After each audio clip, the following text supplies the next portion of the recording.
The Indians and Royals get together for the third time this year after splitting the first 6 games of the season series. Round 1 featured pitching, and more pitching as the Indians won 2 out of 3, outscoring KC 5-4. Round 2 went to the Royals with a moose sighting at Progressive Field. Now the bell rings on round 3 tonight. Pugnacious pugilist Josh Tomlin and Jason Vargas mix it up next on Sports Time Ohio.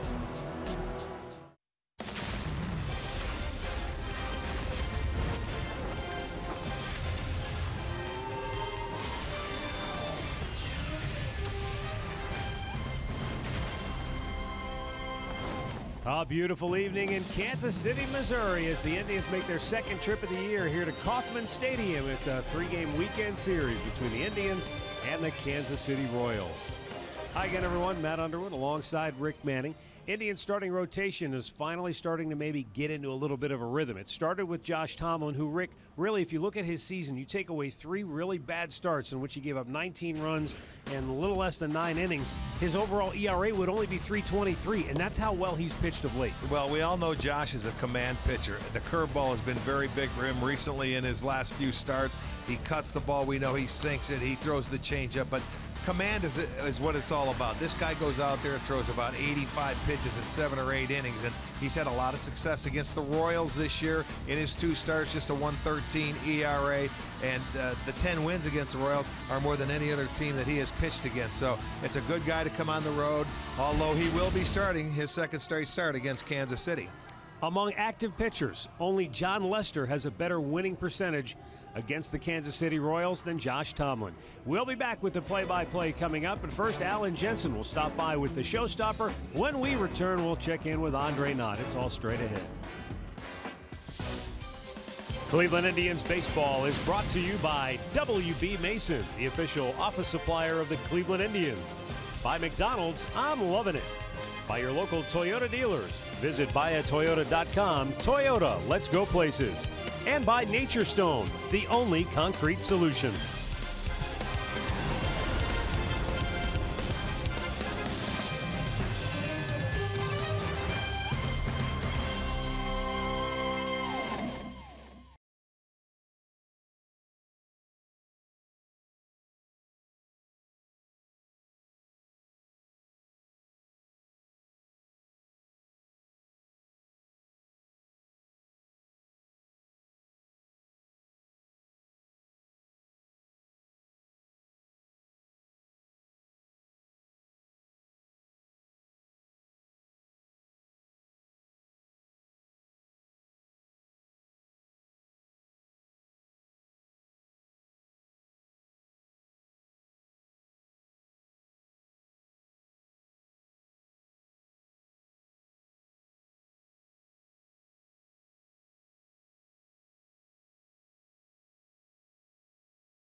Yes, we were.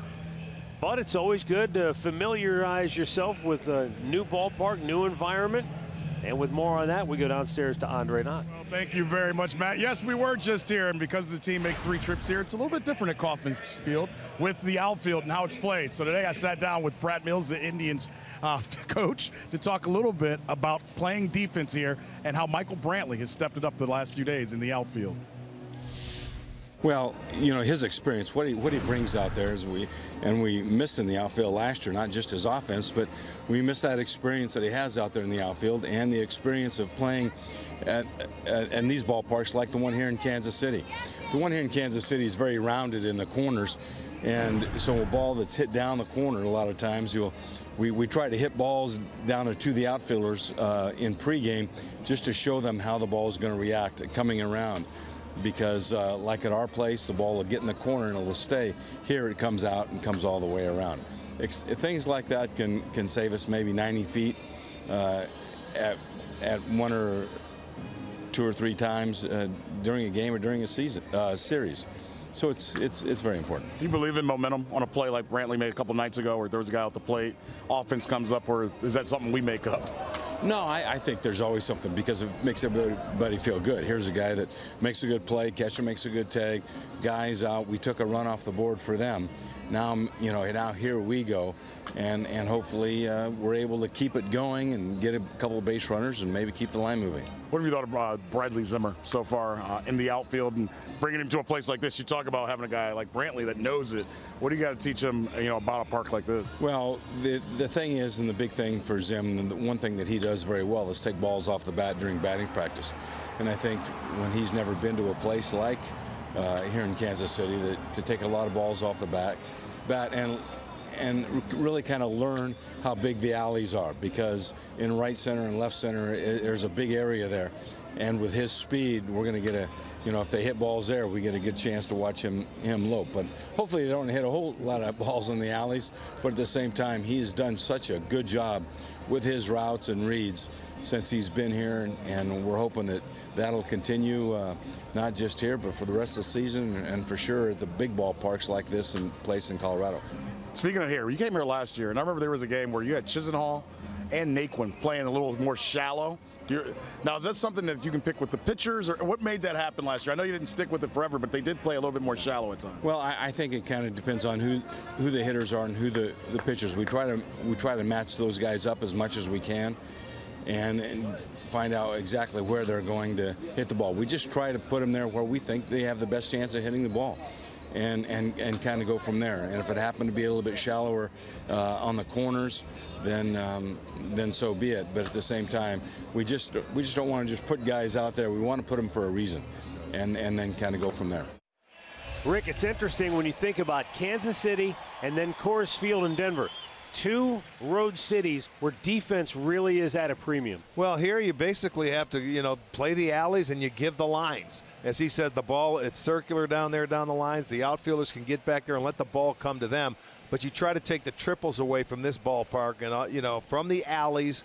And I'll tell you what, you got to cover a lot of ground, so you better have your running shoes on. Play-by-play is next. Indians Royals ready to roll in Kansas City.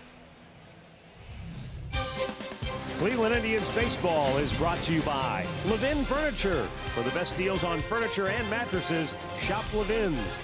And by Cleveland Clinic, Express Care online. Download it now for free.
so the Indians road show continues tonight here in Kansas City. Tribe with 16 wins on the road. Only the Houston Astros have more wins in the American League than the Tribe. Let's take a look at the Indians starting lineup tonight. For Terry Francona, brought to you by Progressive Insurance. It's Jason Kipnis, who's batted .310 in the leadoff spot. Frankie Lindor batting second. Then it's Michael Brantley third. Carlos Santana, Edwin Encarnacion, and Jose Ramirez, followed by Yan Gomes, Austin Jackson, and Daniel Robertson. And Jason Vargas is our Northern Ohio Hyundai starting pitcher, and he's having a good year. He's 6-3, a fourth best ERA in this league at a .239. This will be his third start against the Tribe this year. He had a no decision in his first one. Here he went 6 innings, allowed 4 hits, did not allow a run. He left winning 1-0, but didn't get the decision. He beat the Indians just last Saturday back in Cleveland. 5 2/3 innings, 9 hits, a couple of runs, and he's going to go after his back-to-back starts and try and get the win here. He's he's crafty. Him and Tomlin are a lot alike. Yeah, not flashy, not overpowering. You don't watch him and go, oh, wow, that's a tough at bat. Right. But you look up and, you get no runs, maybe a couple of hits. Interesting right now, if you look at the scoreboard, the Indians are trailing 25-18 as we go to the 4th inning. Wow, they scored quick. In there for a strike. And that's what Vargas does. He's much like Tomlin. You try and get strike one, and then you start expanding the zone and get the hitters to swing at your pitch. Left-handers have actually had a better go at it than righties. Kipnis with a liner to deep right, but Bonifacio will put it away. 1 down. Let's set that Royals defense for you, brought to you by WB Mason. In the outfield, left to right, it'll be Gordon, Kane, and Bonifacio, as we just saw make that catch. It'll be Moustakas at third, Escobar at short, Merrifield is at second, Hosmer at first, and Perez doing the catching. Tom Woodring has the plate. Ed Hickok's at first, Jerry Meals, the crew chief, and Chris Conroy's at third. Francisco Lindor. He had 29 hits in April with 7 homers, 25 hits in May with 5 home runs. And a line drive base hit into left field with 1 out here in the first. Yeah, and one of those home runs came off Vargas in the very first inning of Saturday's ball game, but he goes down and hits a nice pitch. Frankie likes that ball down, puts a good swing on it, and hits it into left field. So the Indians' first hit coming. And going to bring up Michael Brantley. Dr. Smooth has hit in 15 of his last 16 games. And over that time period, he's batted a cool .323 with 7 runs scored, 7 runs batted in. There's a drive deep down the right field line, but it's going to hook foul. I think that's one reason you see Michael getting after him early. He wants to try and get ahead. And we told you, left-handers hitting .354. Off Vargas this year, where right-handers are hitting just .202. It's because that change-up away, he can, the deception.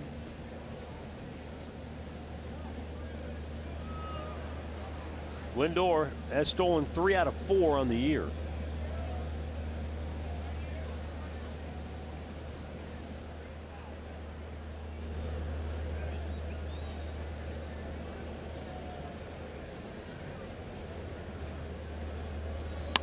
Brantley bullets one into right field. Lindor's going to hit second. He's going to roll toward third. Bonifacio's throw is cut off. Indians at the corners with 1 out.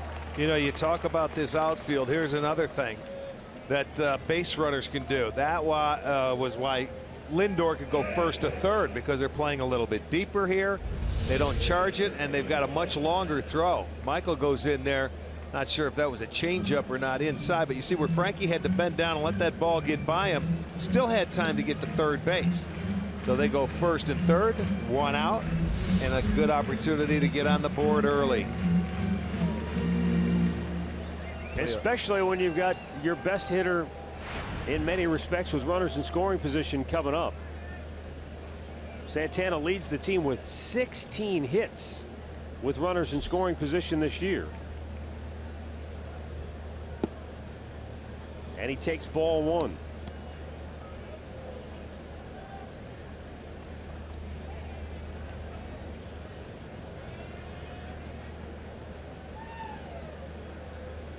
23 of Santana's 31 runs batted in have come in these type situations. And he takes again 2-0. And a couple of curveballs to start Carlos out with. First one looked good. Second one wrapped around the plate, but he's sitting in the driver's seat now with a 2-0 count.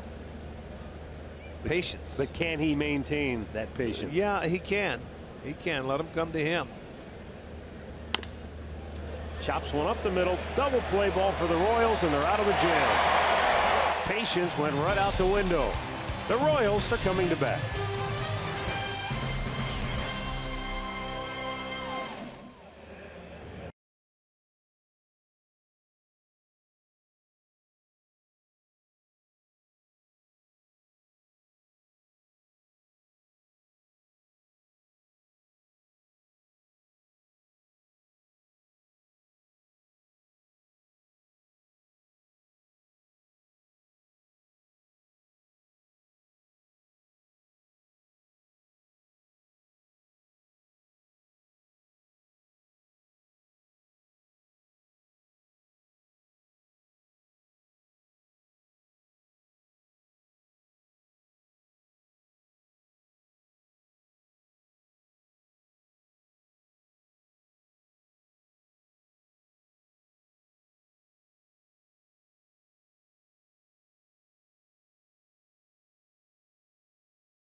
Ned Yost is brought to you by Hankook Tires.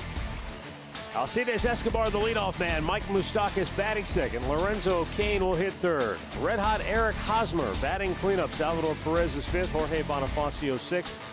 Brandon Moss, Whit Merrifield, and Alex Gordon rounded out. Josh Tomlin, the Northern Ohio Honda starting pitcher. He is making his 11th start of the year, and he will be making his third start against Kansas City. He's 1-0 with a 113 this year. Pitched very well against Kansas City, both here and at home. Coming off a complete game, 6-hitter.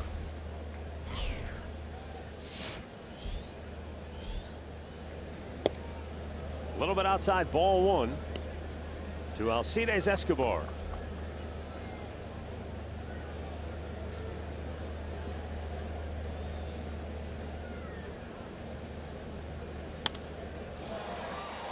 Right field and deep. Back goes Daniel Robertson. Makes the running catch just shy of the warning track. One down here in the first. Really like the way that Robertson took his eye off the ball and got to a spot. He turned his back, and I mean, he got down in a hurry. He made a nice route going back to catch that ball on the run. When he turned around, it was right in his beat. Rick, it's not a play you see many outfielders make anymore, where they literally turn their head away, just start running hard, and then look up and find the ball again. You certainly notice it. Storylines brought to you by Wayside Furniture. Mike Moustakas swings at the first pitch and sends a towering pop to center. Is that a shocker? His first pitch swinging. He did it a number of times last weekend in Cleveland. Well, it's kind of a two-pronged deal there. I mean, Moustakas is aggressive, and so is Josh Tomlin. Yeah, absolutely. Well, to bring up Lorenzo Cain with two down here in the first. Last 12 games, Lorenzo Cain has batted just .163 and has 1 RBI.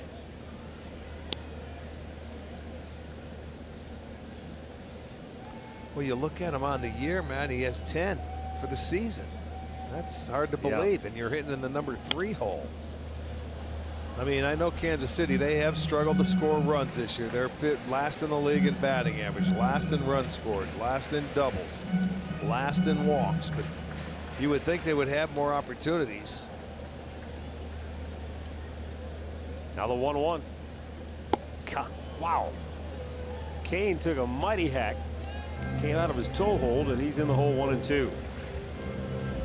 And this has been a pitch for Tomlin that's been so good, that curveball we talked about, and he's got a very good feel for that pitch. Threw it again, and Kane tops it foul. As Terry Francona told me before the game tonight, Josh knew when he went out there and looked up at the scoreboard and saw that ERA, he knew he was a much better pitcher than that. But he said it takes somebody very strong mentally to be able to fight back after you've got that kind of a start. You know, his ERA in April was almost 9. But as I said at the top of the show, if you take away 3 starts, and I know you can't take them away, but outside of those 3 starts against Arizona, the White Sox, and Tampa Bay, his other 7 starts coming in have all been very good. Well, a 3.23 ERA in those other 7 starts. And I think it was, he pitched 5 very good innings against Arizona in that start, and then it was in the 6th inning where all the trouble came. Yeah. One bad stretch. He's fine. When he's command guy, you need pitchers like this to keep hitters off balance. Got him looking. Josh Tomlin sets him down 1-2-3. And we are scoreless after 1 in Kansas City.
It'll be the 5, 6, and 7 hitters due up for Cleveland. Rick, how many times have you heard hard in, soft away? Every pitcher I've talked to said anytime they go into a pre-series meeting, their scouting report for the hitters is hard in, soft away. Well, and plus he throws the curveball, and you know he keeps you off balance. These 2 guys are basically the same. Now there's a low fastball that's away on the outside corner. Edwin Encarnacion riding a 10-game hitting streak. He's gone 14 for 38 during that time. See, that's just a pitch to keep you honest, to keep you off that pitch he started you off with. That's why as a right-hander you have to be patient, because he's not going to give in, and you pretty much might have to take a couple of base hits to right field to make him change his pitching pattern. If you don't, then he's not going to change. That's what I was going to ask you. If you know as a hitter that his game plan is essentially to throw the fastball in, but probably in off the plate to back you up and then slow away, what do you do as a hitter to try and offset I would stay on the dish and look for something away, but don't try to pull him until he proves he can throw that fastball inside for a strike. 2-2. You know, he's one of those guys, the bigger you swing, the better he likes it. Because the softer he'll throw it. And this is a great ballpark for him to pitch in, too, by the way. Doesn't yield a lot of home runs, never has. Big ball yard. He's 3-1 here. Opposition hitting just .212. Pulled foul. It's not that you can't hit home runs here. We've seen the ball at times carry and fly here, but just over the course of 81 games at home, it's not a home run hitter friendly park. No, you just look at the numbers throughout Kansas City's history. I think the largest number of homers hit in any season is 36. It's down and in with it, full count. Good patience by Encarnacion, and that's one of the things that we've seen more of here as he's starting to pick things up. As Terry told me before the game, 10-game hitting streak, but he said he's still not really locked in. No, he will get there, but it takes patience. That's hit hard. There you go. Love it. It's going to drop for a base hit.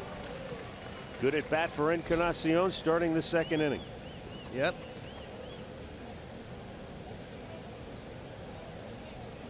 Seems like he's taking more of what the pitchers are giving him. That ball was a little bit out over the plate, but he didn't really try to pull that ball. He just put a nice smooth stroke on it and hit a line drive and got a base hit. Jose Ramirez batting right-handed, taking a strike. On the year, Ramirez has batted .261 from this side of the plate, .303 from the other side. But over his last 7 games, he's gone 11 for 26 with 4 doubles and a home run. Tries to pull it, just what Vargas wants you to do. Yep. 2 innings, 2 double plays.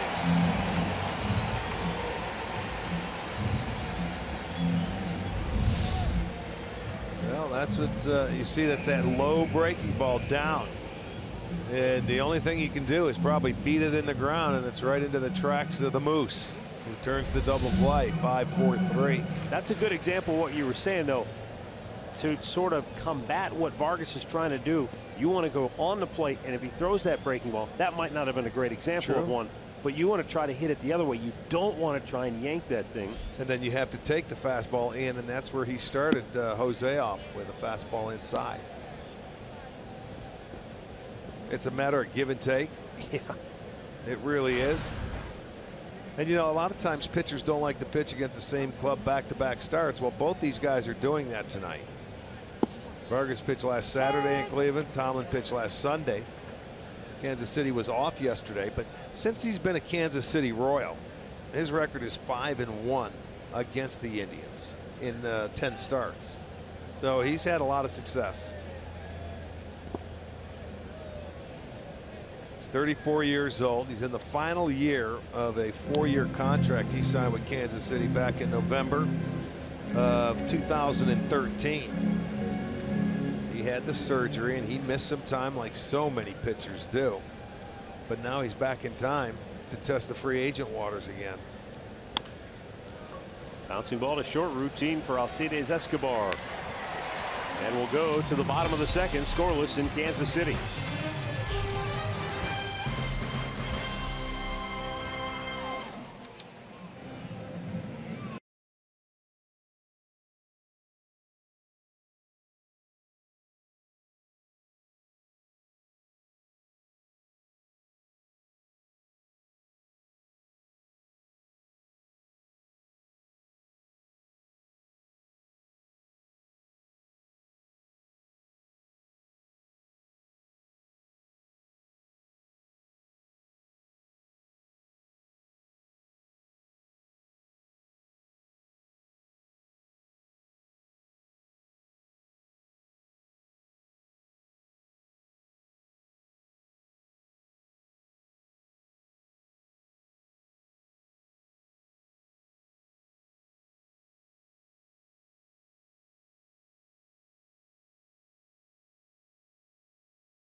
Ram that is behind Josh Tomlin tonight. They're ranked 3rd in the league. It'll be Brantley on left, Jackson at center, Robertson over and right. Ramirez is at 3rd, Lindor at short, Kipnis at 2nd, Santana at 1st with Gomes catching. Here in the bottom of the 2nd inning, Eric Hosmer to lead off for Kansas City.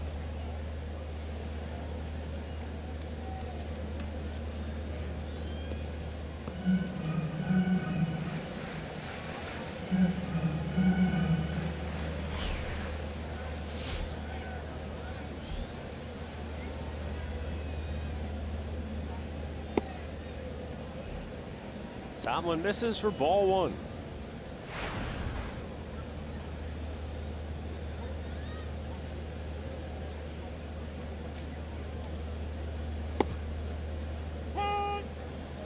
That'll lead in the count.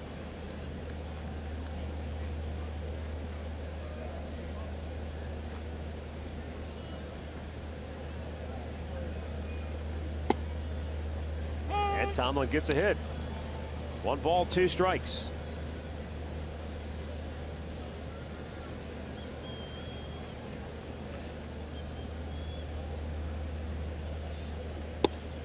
Good Just pitch. missed inside. Good pitch.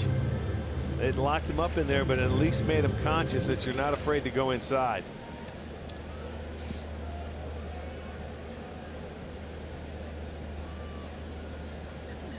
Swung on and missed. He got him to chase. Back-to-back strikeouts for Josh Tomlin. 1 away here in the 2nd inning. That's such a good pitch to follow up that fastball. And this is where Josh Tomlin does a great job of setting up the pitch before he throws his next one. Is right there. And Salvador Perez going to step in. We step downstairs to Andre Knott. Well, you know, we all look for the rhyme and reason why a guy like Josh Tomlin has so much success versus the Royals. Terry Francona told me before the game he thinks it's twofold. He thinks when the Kansas City Royals are going well, they like to run the bases. Josh takes that away from them, but also he takes the sting out of their bats and uses their aggressiveness against them, as you kind of talked about in the 1st inning. He thinks that's why this is the perfect matchup for Josh Tomlin. Yeah, and Josh with his 10 career wins against Kansas City, that's more than any other team he has faced. So it's just been one of those things. That's been his ball club he has success against. Missed up high with a fastball, and the count 2-0 on Salvador Perez. This is one guy he hasn't had a whole lot of success against, because Perez has done a nice job. 18 for 35 in his career, which comes out to a .514 batting average.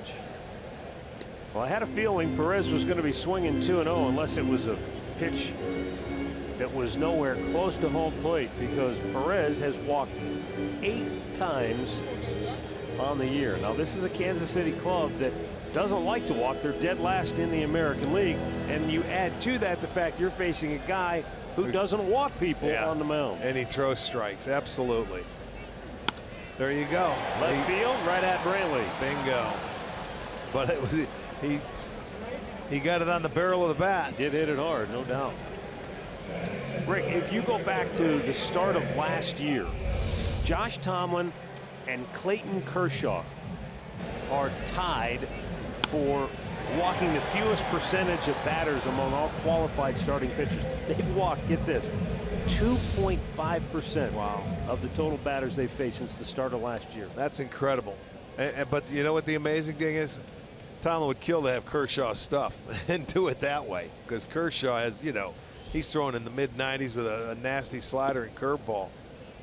I thought that's what was interesting, is they're two completely different animals. Yes, a left-hander, a right-hander, different styles, power, everything. But they both have one thing in common: attack, throw strikes, be aggressive, yeah, quality strikes. That goes to show you that 17-inch plate can widen every once in a while. In the hole, Jorge Bonifacio with a base hit to left field.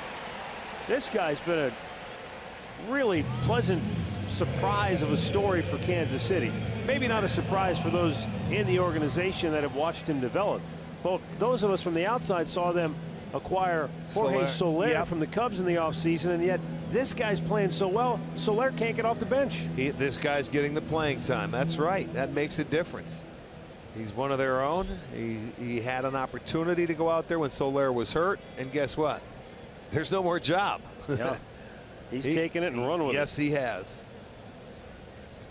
Now Brandon Moss looks at a strike.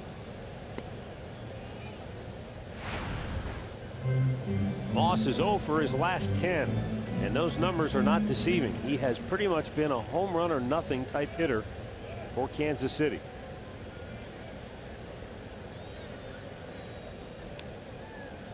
We always talk about hitters and how they like to get off to a good start. Just from a mental standpoint, you get a couple of hits early, maybe helps keep you afloat, especially when you've got the cold weather in the early part of the season. Moss got off to about as bad a start as you could ask for as a hitter.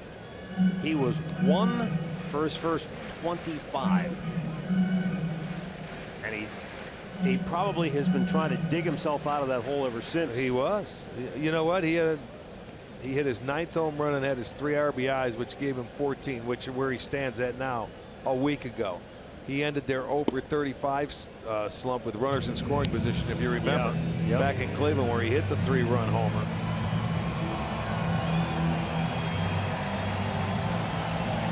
But they've been homer or nothing. They had a record 34 home runs in the month of May, and that broke their record, which was 30 back in '87 and '99. Good pitch. Tomlin gets ahead of him. 1 ball and 2 strikes. Most hitters nowadays, and I say most, they want the gas. They want 95. Come on, come get me. Throw it. The harder you throw it, the better they like it. When you face guys like this, it is tough to sit back and wait. And they command their pitches. It's not just throwing it hard and say, here's a challenge. When they make mistakes, they get hurt more than the guys that throw a little bit harder, but they make a lot less mistakes, a lot less more. The 1-2 with the shift on. Kitna still couldn't get to it. On his way around second, Bonifacio has to hit the brakes because Robertson got to it quickly, and Bonifacio stopping. So back-to-back 2-out singles for Kansas City here in the second. T-Mobile Unlimited Baseball break. Active hitting streaks in the American League. Whit Merrifield at 16. Edwin Encarnacion now at 11 after his single, first time up. Merrifield during his 16-game hitting streak has batted an even 400. And in his young career, he's batted 300 against American League Central Division foes. He's always played well against the Indians. Hit his first 2 home runs last year in back-to-back days against the Tribe.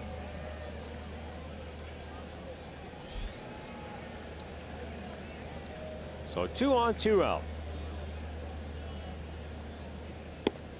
And the first pitch curveball looked pretty good, but it's called ball 1.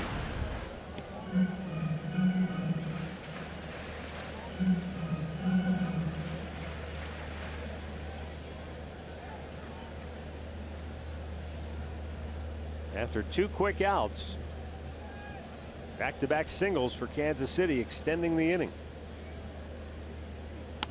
And now a liner to right at Robertson. No runs, 2 hits, 2 left. After 2, no score in Kansas City.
later in the game for Miller Time, brought to you by Miller Lite.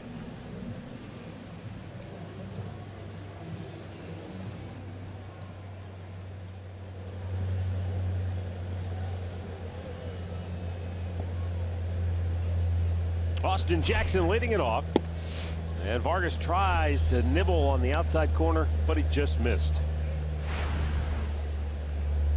Sounds like a B-1 bomber overhead.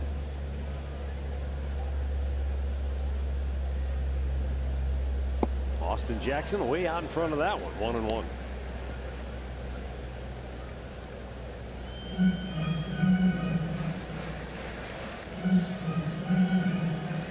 Jackson has 8 hits against left-handed pitching this year, 5 doubles and a home run.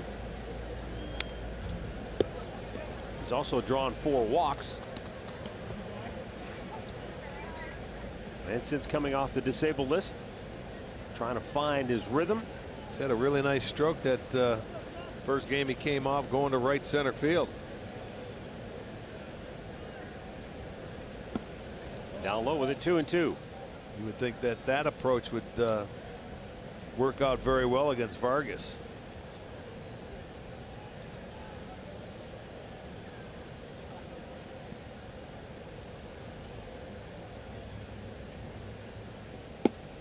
Just missed again. That's a pitch I think he started him off with. Yeah, close pitch, but you see he was able, they want it down. It's a teaser pitch. It's off the dish, though. That's a good eye, and he kept his patience there. Can he do it again? And yanked in the hole by Austin Jackson. Very nice at bat. So you've seen a couple of quality at bats for Indians hitters here in the early going against Vargas. Yeah, he comes back and gets a curveball. He doesn't get that one down enough like the one to Ramirez that was in. He gave him a little swinging room, and it speeds his bat up and able to pull it in the hole between short and third. 4 hits already for the Indians. They just haven't been able to do anything here.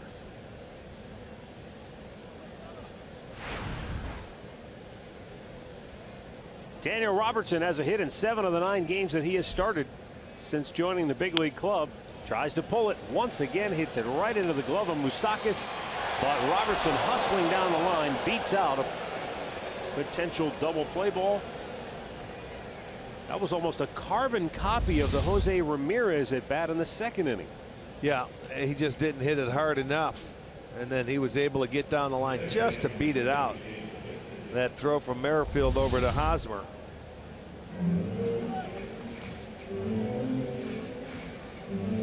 So 1-on-1 out, Jason Kipnis to the plate. Kipnis hit it hard his first time up, but he hit it right at Bonifacio in right field.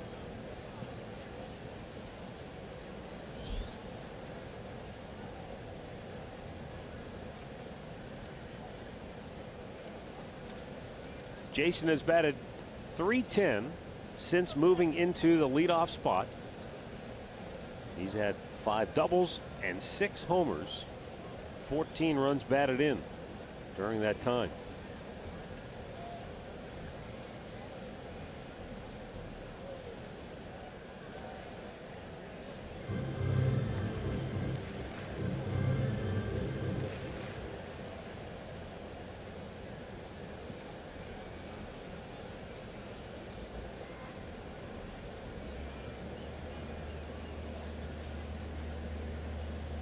Now, of course, you have to throw over there to a guy that just beat out a double play. They saw him go down the line pretty well. So they're taking a chance and throwing over there a couple of times in a row, keeping an eye on him. Then he quick pitched.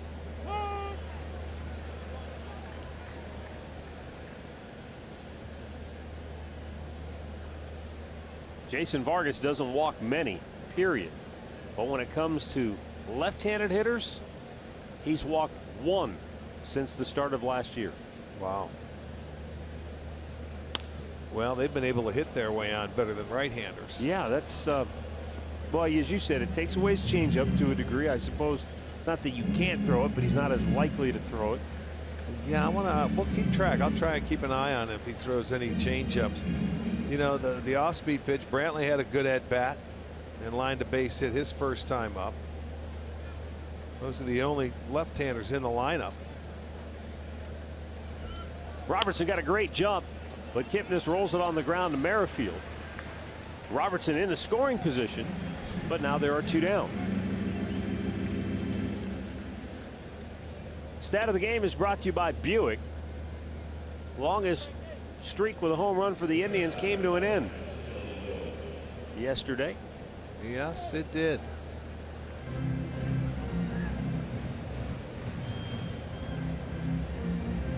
They scored 8 runs without the homer, with a lot of help from that Oakland defense, but one did not leave the yard.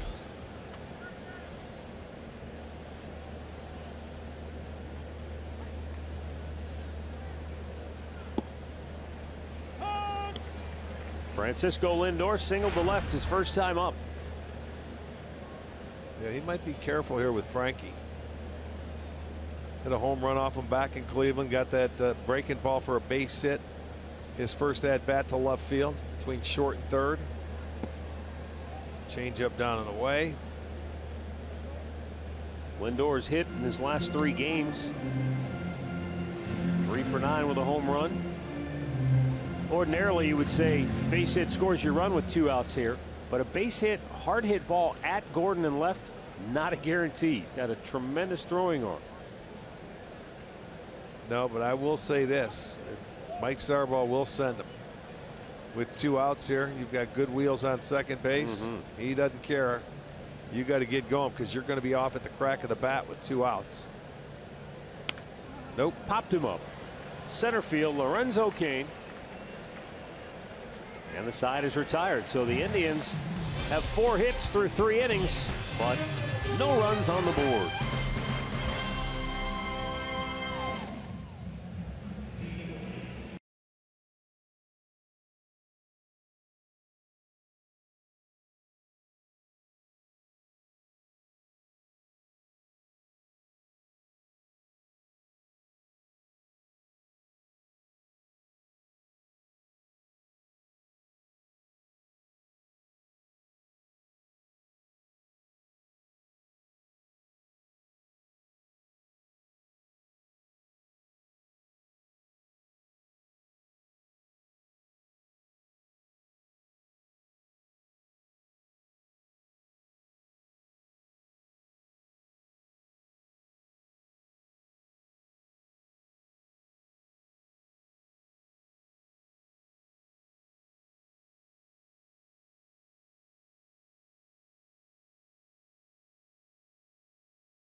Back in 2017 with MLB.com at bat on your smartphone or tablet. You can stay connected with live radio broadcasts, stats, breaking news, and more. Download the #1 app for live baseball. That's MLB.com at bat.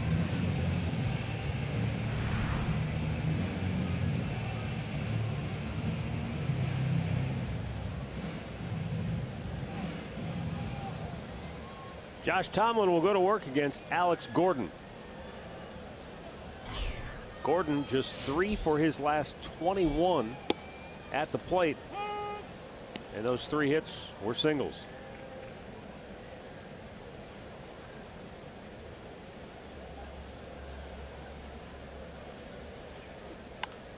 Slow curveball popped him up. Foul ground. Easy play for Ramirez. 1 down. Our great clip of the game from yesterday. Corey Kluber. What an impressive return to the starting rotation. After missing a month, he struck out 10 in what can only be described as a brilliant performance.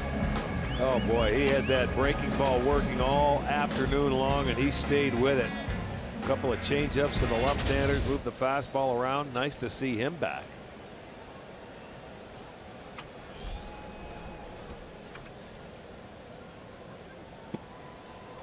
I read somewhere earlier that that was Kluber's 18th game where he struck out 10 or more with no or one walks. Gotcha. Bunt, foul, third base. Well, here there's another guy that throws strikes, pounds the strike zone, doesn't walk many. And when you can do that and strike people out, you know you've got some electric stuff. Well, as Terry Francona said, that's a huge boost to the rotation, but I think it's a big lift for the whole team. Yeah, agreed. Your best pitcher is back. He missed a month. Comes back and he starts out right on target. That's a really good sign. Popped him up. Foul. This might be playable. No, sir. Just over the dugout. And I know one thing. Talking to these Royals people here today, they're thrilled that he pitched yesterday and he's not pitching in the series. Yeah. Well, as Terry said, you know, when you get Kluber pitching like he can pitch, Josh, Bauer, Carlos, Clevenger, Carlos, Carrasco, pitching tomorrow. The way they've pitched the last time through the rotation, as Tito said, that gives you a chance to win every game. You're not going to win every game. Right. But he said, what a feeling it is to know you've got a chance every game. That's why they're 4-1 in their last 5 starts. And the start they didn't win, it was only 2 pitches, mistakes made by Clevenger. You know, but they didn't score. It was a 3-1 game. Yep. Popped to left by Alcides Escobar, and Michael Brantley squeezes that for out number 2. So yeah, I mean, this team, as we all know, is built on pitching. These guys got to get on a roll, and as we know, the starters they can start feeding off each other and getting on a roll. They're going to have to, because we're going to face some better teams coming up now, offensive wise. Colorado Rockies. After this series, we go there. They're one of the better ones in the National League. We're going to face the Dodgers. They've got a very good offense. We got Baltimore coming this month.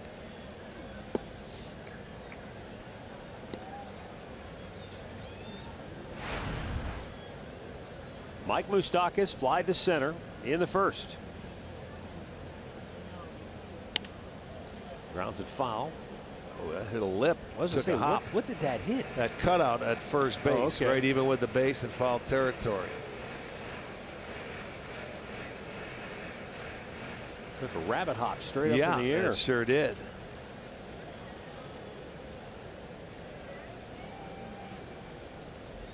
And the 1-1. This time, Kipnis with the shift on, scoops it up, throws him out. And for the second time in 3 innings, Josh Tomlin retires the side in order.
4th inning, and we have no score. Michael Brantley, a base hit his first time up, will lead it off.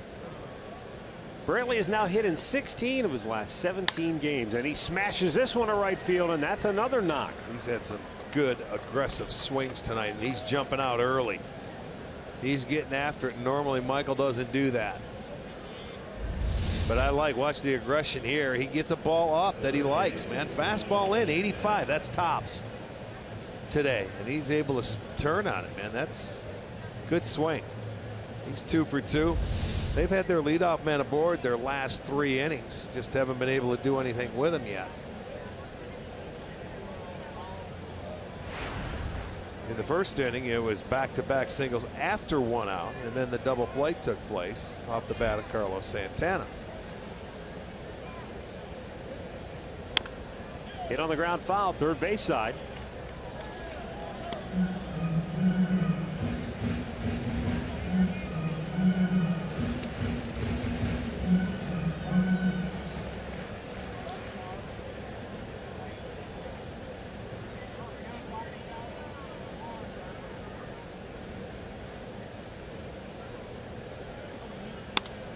Smash to short.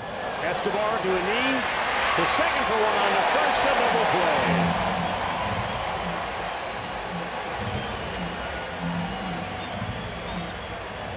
Third double play of the night. Right-handed hitters keep trying to pull it, and that has been the result every time. I mean, this one hit a little harder, but that guy over there at short can certainly play it. And if he snags it, he's going to turn it, and they do. The 2 for 1 ball Friday. I didn't know they were giving two for 1 away on Friday night here at the K. I know they have a fireworks show after the ball game. Little number what an right inning. Back to the mound. What was that, about a 6-pitch inning, 5-pitch? Vargas and Tomlin are making it look really easy here tonight.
Elk, and for Kansas City, a long list.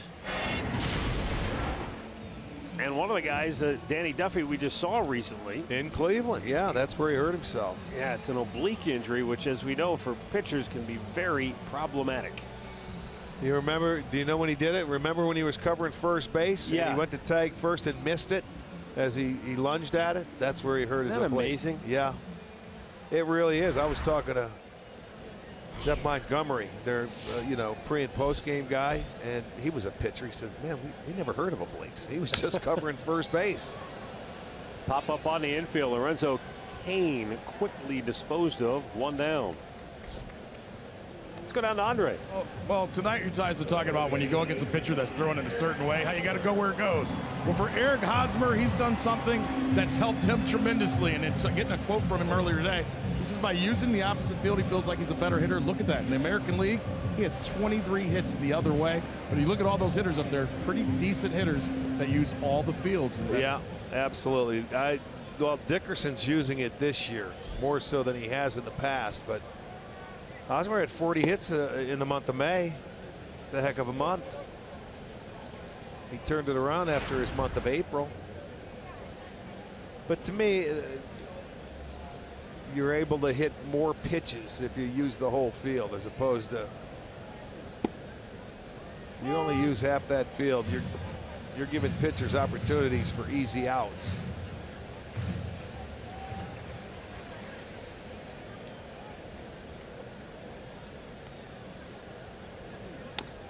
Fouled back.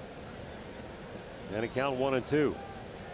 This is where it's probably really hard for, even though Hosmer's using the other fields, to do it off a guy like Tomlin, because you really have to slow everything down even more. Not slow it down per se, is maybe let that ball travel and get in on you. But Josh has had pretty good success against Hosmer in his career.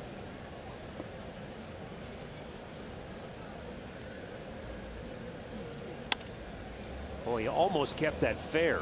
He Remember did that in a couple Cleveland of goofy hits he had in Cleveland? Yeah. He had 2 doubles in one game. Both went down there. He had the funkiest swing where that ball almost went in the catcher's glove. He had like a swinging bunt hit. You can see he's laughing about it because, you know, that's how hard he has to try and stay back off a guy like Josh. And it's weird because there's probably, you won't find somebody who can swing the bat any harder than Hosmer does. Just missed outside, 2-2. No, but I'm going to give you one guy's name, Springer, George Springer in Houston. He tries. Yeah, he's there. He gets it up there too, doesn't he? Down at his feet. And from 1-2 to a full count.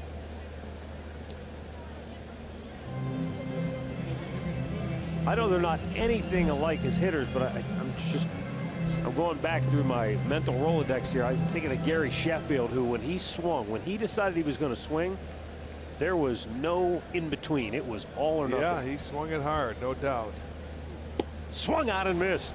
And Tom, oh, did he get a piece of it? No, he did not. It is a strikeout. Oh, he knocked it out of Gomez's glove on the follow-through. Oh, he did? I did not see that. He does swing. He didn't touch it. No. Okay, good call. Umpire was on it. I didn't know what he was saying. I thought he said foul ball. So Tomlin gets him for the 2nd time tonight, and it's his 3rd strikeout.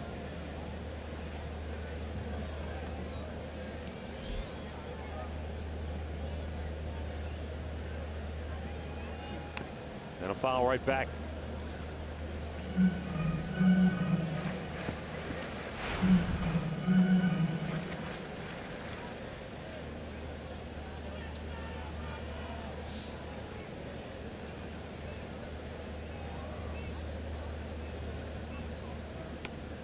Fouled right back. 2 quick strikes on Salvador Perez. I want to send along our congratulations to Jim and Angie Danberg, celebrating their 61st wedding anniversary. They are from Strongsville, so Jim and Angie, congratulations.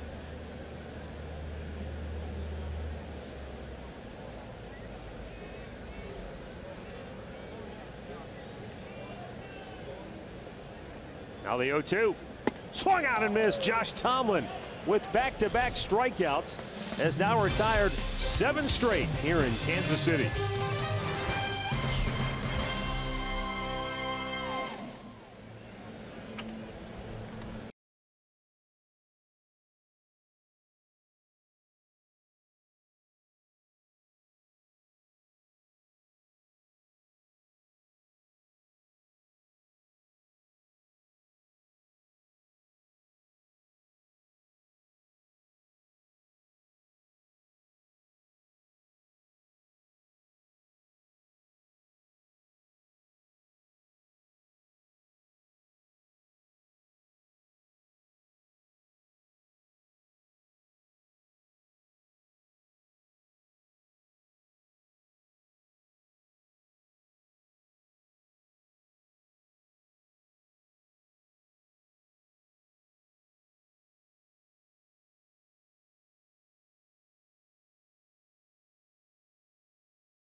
injury lawyers at Elk & Elk, proud partners of the Cleveland Indians. Call 1-800-ELK-OHIO.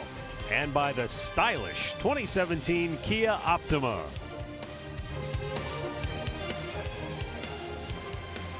No score as we go to the 5th inning.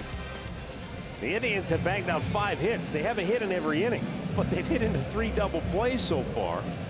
Josh Tomlin has only allowed 2 hits and has punched out 4. Those hits were back-to-back 2-out singles in the 2nd inning. Yeah, Vargas comes off an inning where he threw in his last inning 4 pitches after the leadoff single. So he had 3 outs on 3 pitches after getting that double play.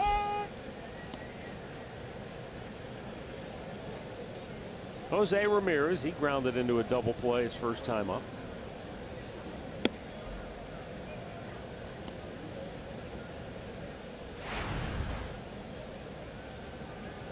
Yeah, these two matched up May 6th here in a ball game. The Indians won 3-1.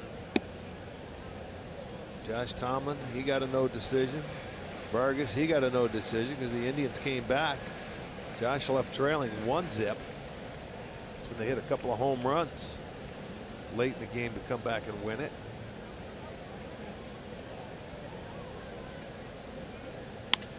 Right at the shortstop Escobar. He's been a busy man tonight. 1 away. Time for a game break. Here's Opolowski.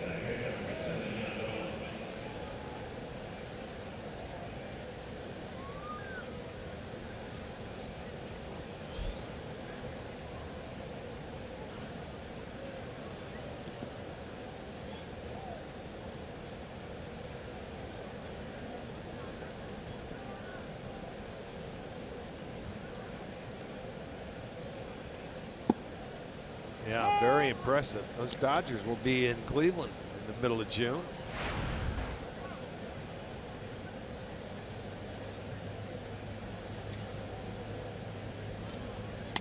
Yan Gomes with a long fly ball, deep left field. Gordon back. He's on the track. He's out of room. It's off the wall.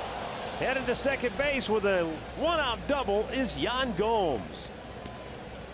Heck of an effort by Alex Gordon, who is a Gold Glove outfielder. Yeah, I thought that had a chance. It wasn't stung, but looked like he had enough. And Gordon, boy, just a half a step away from catching that ball. And that's that chain link fence out there. It's not a wall where you can climb. We saw him hurt his neck there a few years ago on an inside the park home run where he went back and hurt himself. But that one's a double. Well, and one good thing, it'll keep the double play out of order. Austin Jackson singled. His last time up was a good at bat. He takes a strike.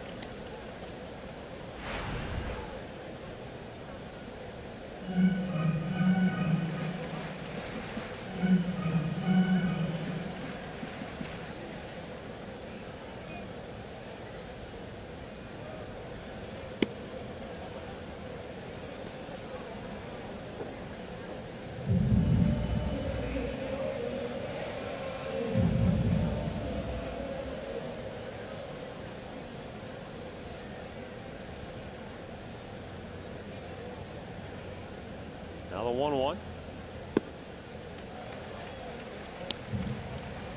Like a dead fish. Yeah, it was a little changeup on the outside part of the plate, maybe off the plate. It was the curveball that Jackson was able to hit that first at bat, and it came off a full count. They don't pitch anything. I mean, they don't look anything alike. But watching him tonight, just tonight in particular, I'm taken back to Jamie Moyer, who you'd get a hit, you'd feel good, and then double play. You'd beat the ball on the ground, and it was like you just couldn't ever get to the guy. Yeah, it's amazing. Now Moyer threw even slower than Vargas. The 1-2. Swing and a miss. And Jackson is down on strikes. That's the first K for Vargas tonight. And there are 2 down. This was back in July of 2013. The play you were talking about. Boom. He hit that support beam. Kip ended up with an inside the park home run. Gordon, he was knocked semi-unconscious. Yeah, he missed. He missed about a week or so, maybe 10 days. before he came back, but that was the fence you hit. That's not an easy one to go after, that chain link. Daniel Robertson takes inside ball 1.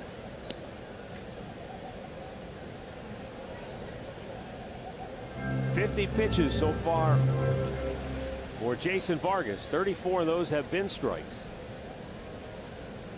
Big hole on the right side if Robertson can get a pitch to shoot it through. Look at that massive hole through the right side of the infield. Well, there he saw a pitch inside. That's okay. You take that pitch if you're looking for something out over the plate trying to shoot it that way, and you have to remain taking it if that's your game plan.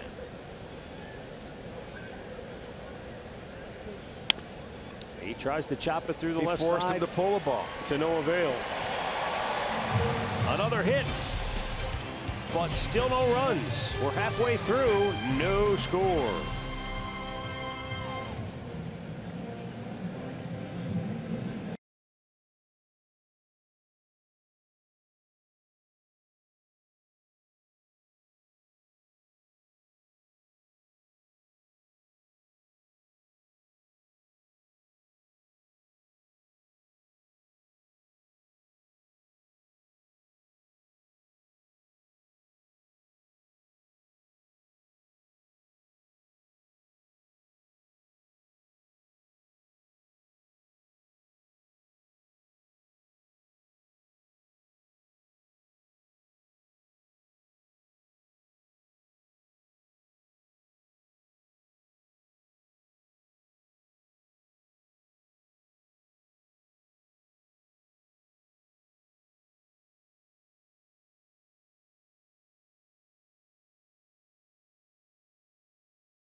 This road trip after an off day on Thursday. On Friday it'll be Dollar Dog Night out at the ballpark.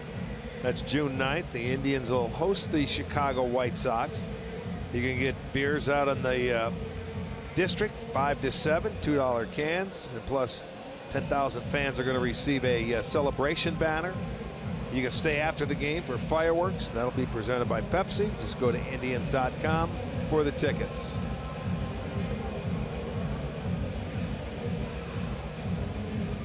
Josh Tomlin will face Jorge Bonifacio to start the bottom of the 5th inning. Bonifacio singled his first time up. He is hit in 13 of his last 15 games now, with 17 hits total. Included in that tear, 5 homers, 10 runs batted in.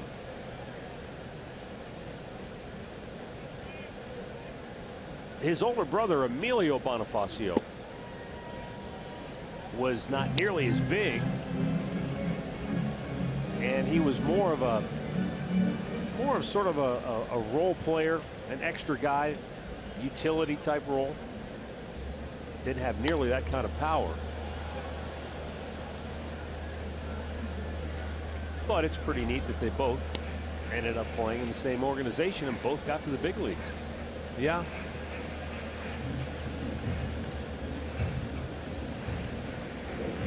This one looks a little stronger, though. I often wonder, you know, is it easier once an older brother is trailblazing for you, or is it harder because of the expectations? Foul right back. You know, you get that, well, your brother did it this way, or your brother did that, or your brother did this. When you get to the big leagues, I don't know if it's like that. You know, you're going to have to go out and earn your own way up to the big leagues to stay here. I know one thing, Bonifacio wasn't an everyday player really for Kansas City here, his brother anyway, but this one's trying to become one. Doing a pretty good job of it so far. The 2-2. Right back to Tomlin. Look at him snare it. One away. Just reached back over his shoulder and snagged it before it popped into center field. Well, that's another part of pitching, is fielding your position. You can certainly help your cause, and Josh does right there.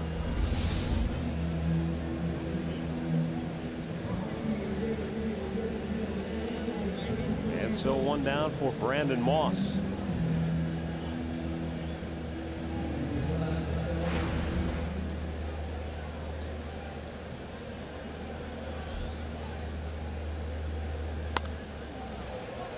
Fouls the first pitch off.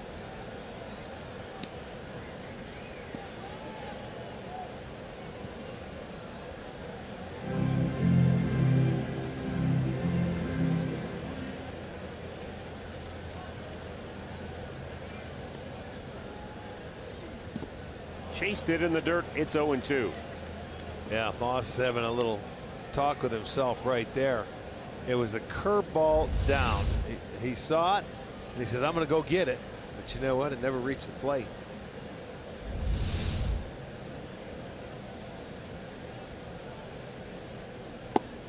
Just missed off the corner.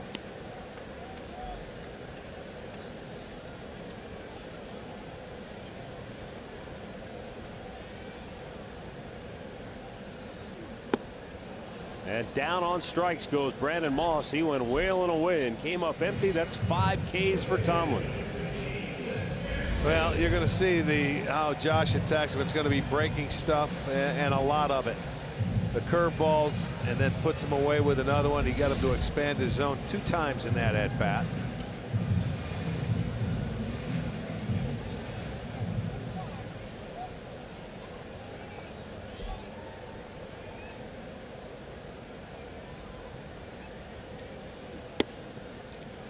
Whit Merrifield takes a fastball for a strike. Merrifield with 2 down in the second inning tried to go opposite field and give Kansas City the lead with 2 base runners aboard, but he hit a line drive that Robertson caught, ending the inning, ending the threat, and Tomlin has really locked it down since then. He has retired 9 in a row.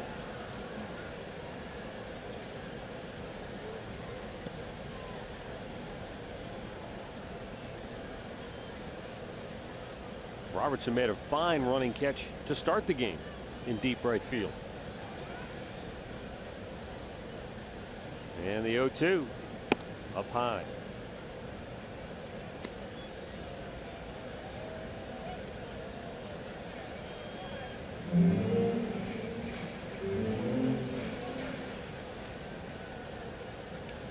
The 1-2 pitch. Grounded to third. Up with it is Ramirez. 10 in a row retired by Tomlin. No score through 5 in KC.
Win one of 25 pairs of tickets or a grand prize VIP experience to the Luke Bryan concert at Progressive Field July 15th. Enter the sweepstakes at foxsportsohio.com for your chance to win.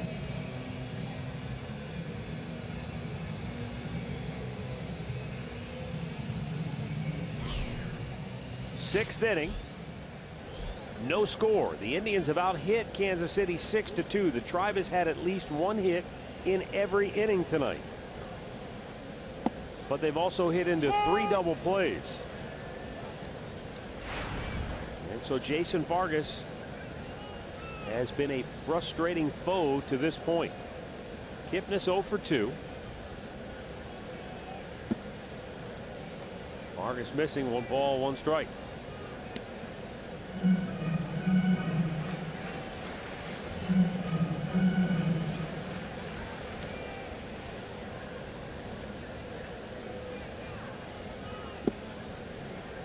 Three straight hooks. He started him off with 1 and then tried to get him to chase the other 2. See what he throws here in the 2-1 count. I want to see if he throws a changeup here or will it be just a fastball away. Tried to throw that fastball away and missed. But yeah, I really haven't seen a changeup off a left-hander, but it's been quick because Brantley's been aggressive, and I didn't see him throw Kip one yet today. And that was it. That? So he's walked a left-handed hitter. that was his second one, right? Since how about that? Well, let's take a look at our in-game recap brought to you by your local Toyota dealers. Nothing. That's our in-game recap because the pitching has been that good. It really has. The Indians have 6 hits. The Royals 2. But both these pitchers very similar, as we said at the start of the game. One from the right side, one from the left. They both know what they're doing. They make it look easy. They don't look like they're breaking a sweat. They just get outs. Lindor trying to bunt it, and he bunts it foul, luckily. Otherwise, that was going to be an easy out. So Jason Kipnis draws the leadoff walk, and as Arch was trying to point out before we went to that little graphic there, it's only the second walk to a left-handed batter for Jason Vargas since the start of last year. And he doesn't face a lot of lefties because teams will stack their yeah, when they and can. you know what? I don't know, man. You got to put some lefties in there against them. In there for a strike, 0-2. Lindor pulled a single between third and short his first time up. He and Austin Jackson, the only 2 have done it successfully. Everybody else that's tried banged into a double play or grounded out. And here we go again. Another double play.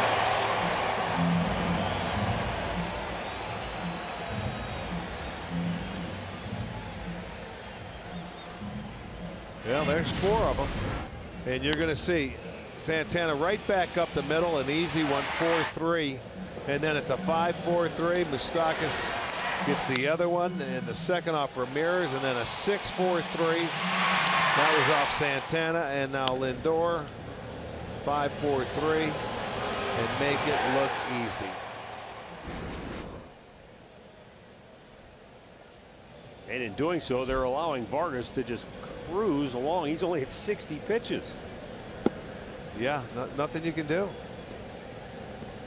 They have 6 hits, but he's followed every time he put somebody on base with a double play. The only exception was the double that Gomes hit. Yeah. Brantley's had very good swings There's against a change him. up to a left-hander right there. Look at that 4-pitch inning in the 4th. That's the crazy one. A 9 in the 1st, a 10 here in the 6th. That 4-pitch inning started with a leadoff single to this guy, Michael Brantley.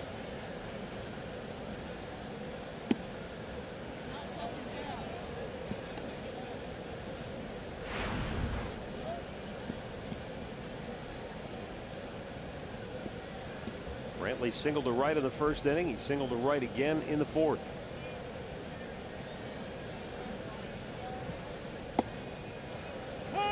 Well placed outside corner. 2-2.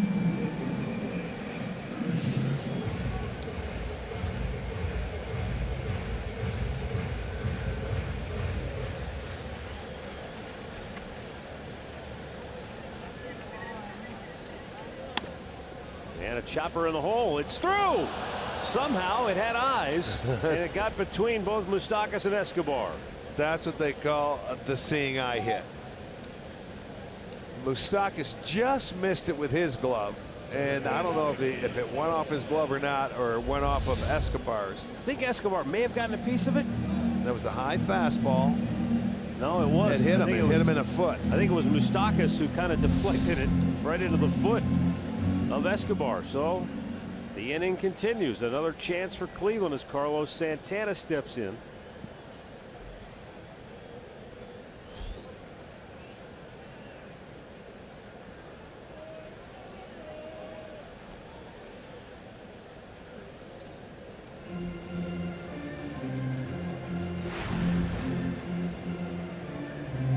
Best chance for the Tribe tonight came in the first inning when, with one out, Lindor and Brantley had back-to-back singles. They had runners at the corners, and then Santana hit into the inning-ending double play.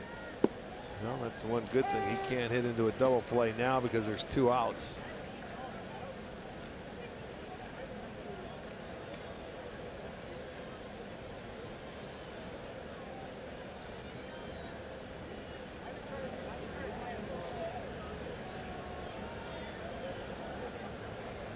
Brantley takes off, got a great jump, and Perez didn't come up with the ball cleanly. So Brantley, with his team leading 7th stolen bases, in the scoring position. Well, as Michael says, if they give it to me, I'm going to take it. He took off on first pitch, or first movement, I should say, and a changeup was in the dirt. And Perez couldn't scoop it. He knew he had to get it because Michael had a good jump. So he gets a stolen base and is now in scoring position.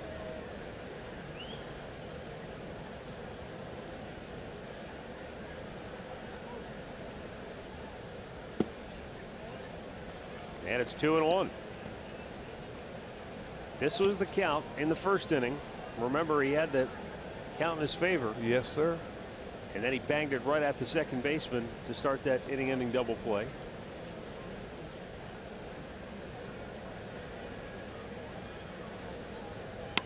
Line drive right at Moustakas. Indians get another hit, but still no runs.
Out of the 6th inning. And the batter will be Alex Gordon. Then Alcides Escobar and Mike Moustakas. Josh Tomlin, 2 hits, has struck out 5 and has retired 10 in a row. Gordon fouled out his first time up.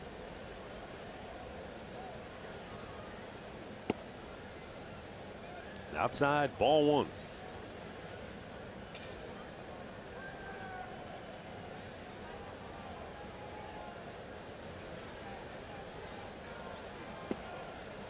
Beautiful night here in Kansas City. 83 degrees at game time.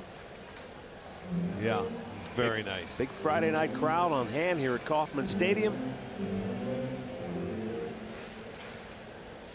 Royals have played okay at home. They're 13-13 as Gordon pops it up. Lindor calling for it, and he gets there. How about where he had to come from? He was playing second base over on the second base side. He had a long run to go get that ball. I wonder though, Rick, but was it an easier play for him though because of the angle? Yeah, it's twilight too. I don't know if it's easy to see, but he waves those arms and let everybody know that's a good job. I don't think Brantley would have got there, and Ramirez, his angle was a lot tougher. And you're right. I think the way he could see the ball, it was easier for Frankie. And it's getting to that time of the night where you may need some help as an outfielder. Alcides Escobar 0 for 2. Lines it up the middle and a base hit. They have been few and far between for Escobar this year. But that gives him a hit now in 4 straight games. This one he left up a hair, and Escobar takes it right back up the middle. So that stops his string of 11 in a row, and with a 1-out single, just make sure you make him stop, which Josh will. Before this little 4-game streak for Alcides Escobar, he had batted a .119 in his previous 10 games. Yeah, you look at some of these guys on this team, and you just never know. Well, Arch, I thought it was interesting because we just get done playing Oakland, and I mentioned the other day that the leadoff spot in their batting order has been so unproductive. It's incredible. And now you play Kansas City. They've had 4 different players combined to bat leadoff this year. They've hit 175 with an on-base percentage of just over 200. But it's Escobar, the one that keeps hitting there, because that's when they went to the World Series, won it. He was their leadoff hitter. Even though you wouldn't think you would put a guy that's hitting under 200 and doesn't walk into that spot.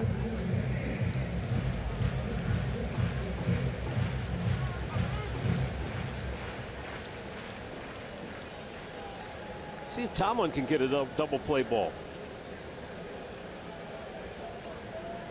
You think of Josh as a fly ball pitcher, right? But he does have 3 ground ball outs tonight.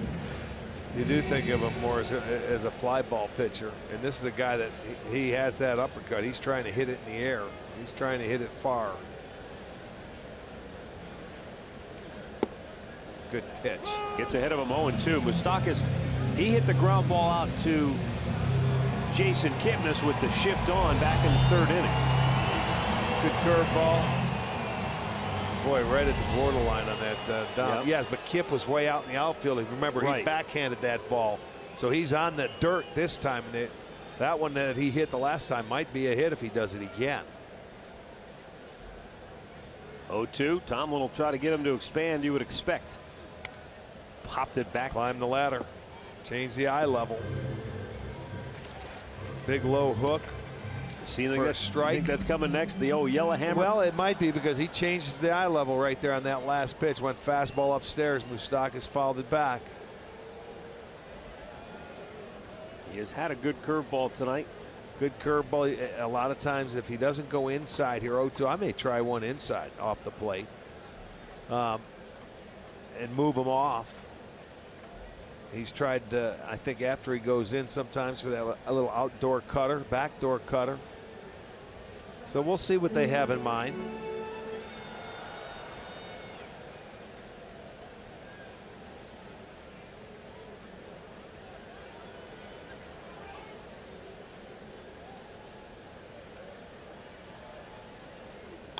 And a foul back.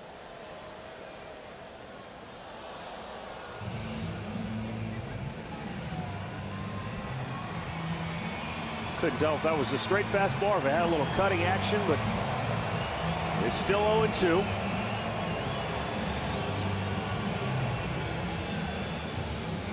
Sometimes with Josh, it's not a lot of movement. It's subtle, but it's just enough to take it off the barrel. And that's all he's looking for at times.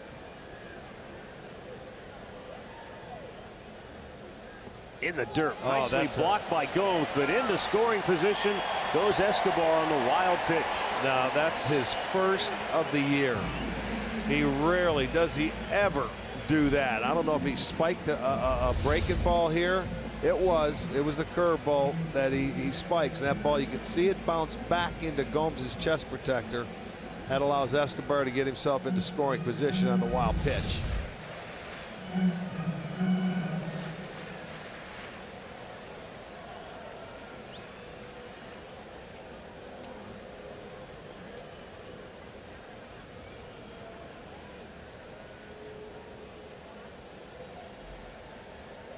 Now the 1-2.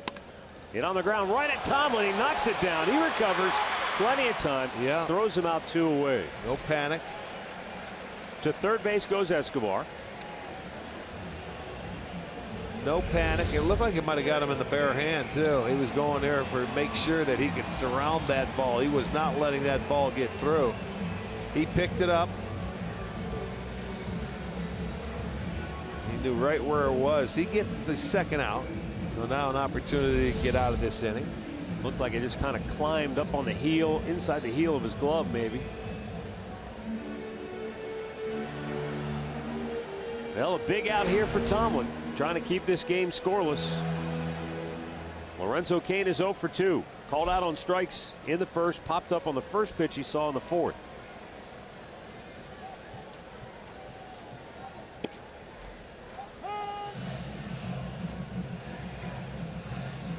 Well, I guess Cain had to be looking for an off-speed pitch because Gomes wanted the fastball in.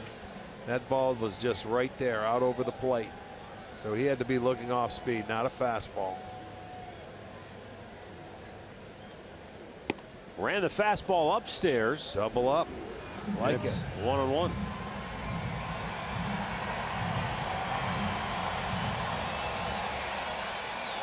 A pitch he's normally susceptible to, which tells me he's still sitting on that curveball. Oh, yeah.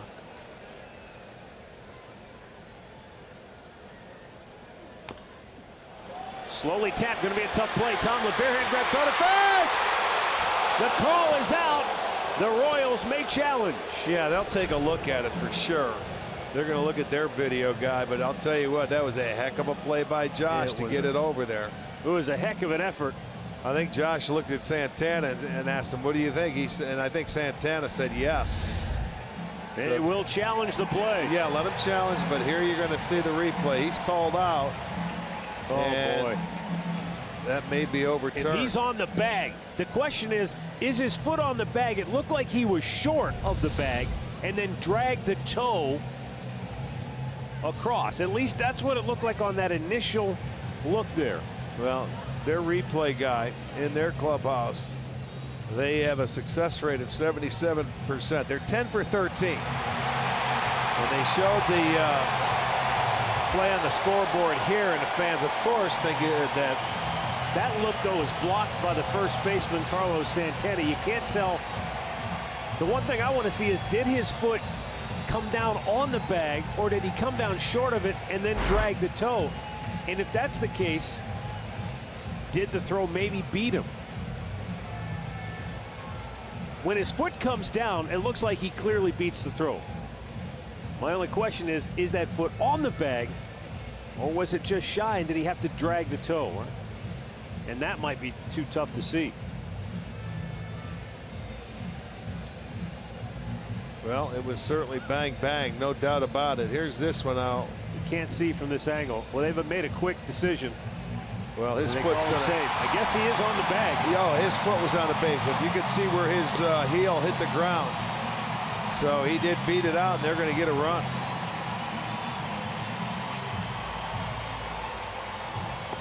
So the wild pitch really hurt Josh in this inning after he makes a very good pitch there to Cain. But his speed beats it out on the infield. So it's 1-0 now, Kansas City.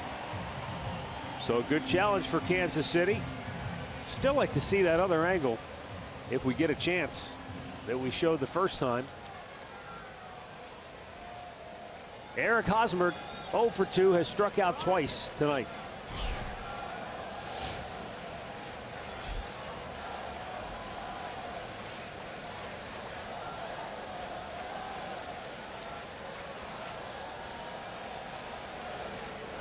Close, but back with a dive is Kane.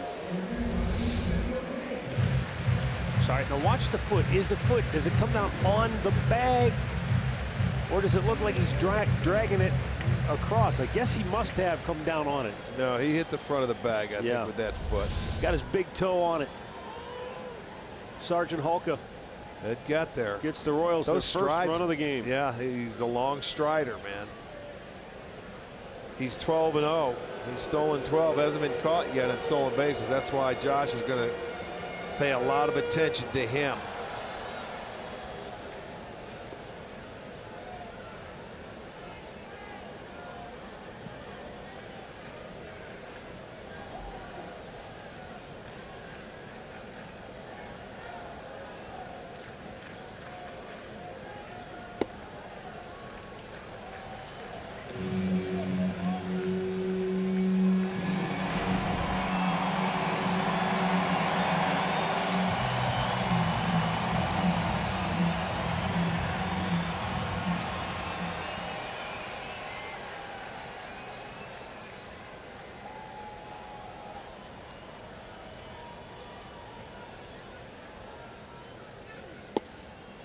Bullseye.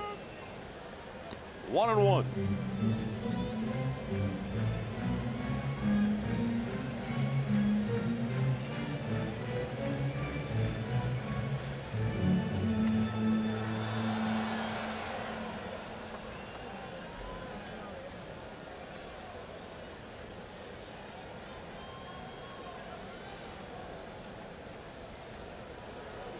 Close again, but Kane just back ahead of the throw.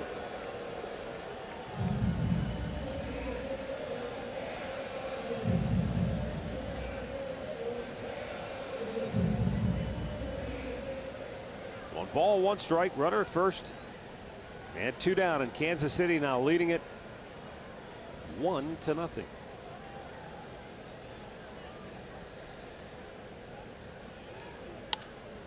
Popped him up.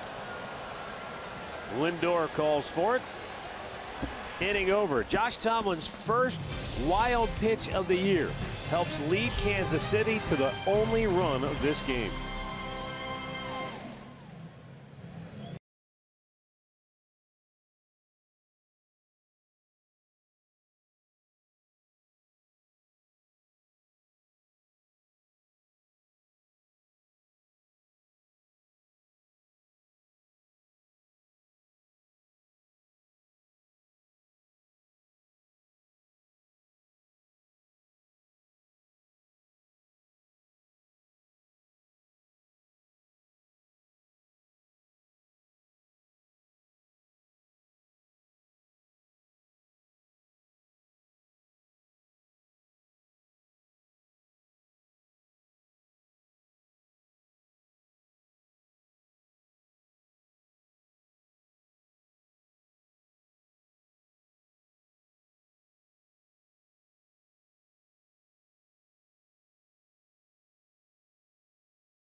All-Star game that'll take place down in Miami. Fans can vote 5 times a day and up to 35 times total to help make Frankie, Jose, and others get to the All-Star game. Kip, everybody out there, Tito wants some help. Go vote. Go to Indians.com and cast your ballot. Frankie needs some sunflower seeds. The Indians need some runs. They have a hit in every inning tonight. 2 in the first, and then 1 in each of the last 5 innings. But the double play ball has been epidemic-like. They've hit into 4. Edwin Encarnacion, a single his first time up.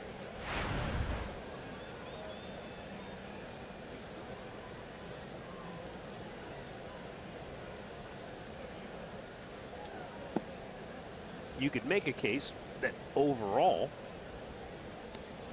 the Indians have outplayed him, and Tomlin has outpitched Vargas, but in the end Kansas City scratched out a run, and that's the only run of the game.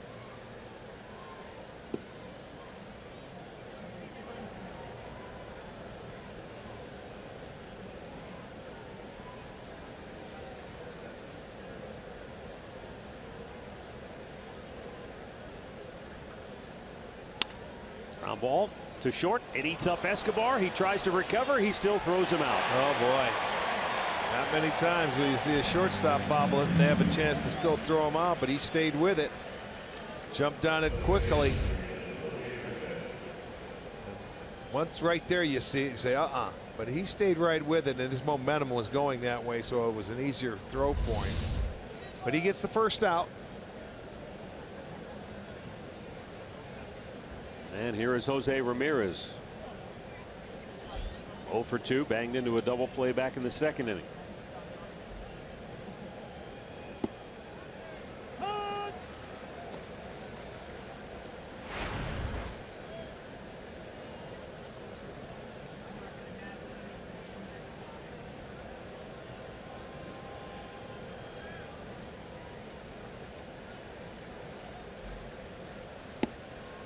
At this rate, Jason Vargas is on target for a complete game effort.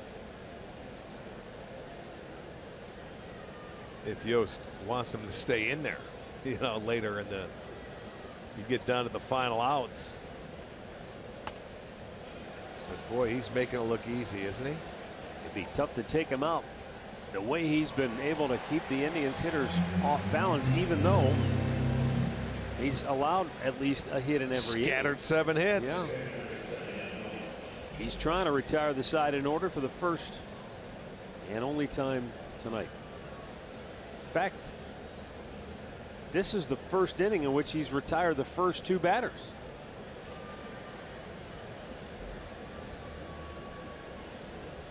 A lot of times you get a pitcher having a dominant performance, and maybe you pick up a 2-out hit here and a 2-out hit there. It's tough to get a rally. They've had opportunities here tonight because they've either had their leadoff man aboard, which has happened in 4 of the 7 innings, but they haven't been able to do anything with it because of the 2-for-1 ball. Bullseye with a fastball, and it's 1-1.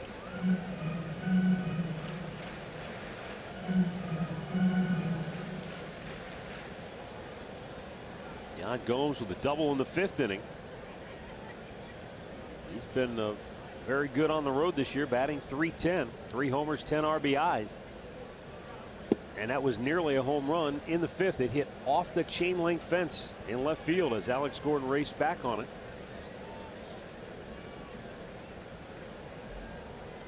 But the Indians couldn't get Gomes home from second base. Off the end of the bat foul, 2-2. Yeah, a little changeup now. Well, they do get a lefty up in the bullpen. That might be Mike Minor.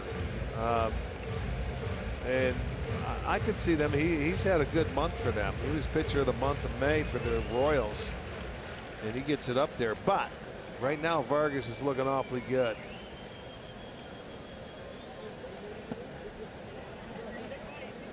He's kind of been a 7-inning pitcher at most this year. He did go 7 2/3 his second start of the season. Look at it's the same thing. I look at what Tito would do if Tomlin was out there. A lot of times, I know he completed the game last time, but he had 10 runs. In a 1-run ball game, you may go to your power out of the bullpen after a guy dazzles you for 7. Not throwing very hard and controlling everything. And I just think Ned Yost would do that. That's been the way a lot of teams pitch the Indians this year. They get that left-hander. They go right to the first one coming out of the bullpen is going to be another left-hander. When you've faced a soft toss and finesse guy like this, is it Hard to gear up then for a hard thrower? Yes, he takes you off everything. He slows you down. Well, Vargas with his first 1-2-3 inning of the night. Stretch time in Kansas City, 1-0 Royals.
Today's Tribe reward code is Lonnie.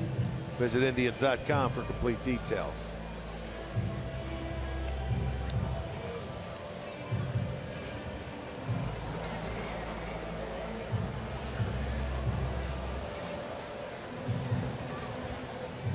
Well, here we go now, the bottom of the 7th inning. Royals with a 1-0 lead. Salvador Perez, Jorge Bonifacio, Brandon Moss due up for Kansas City.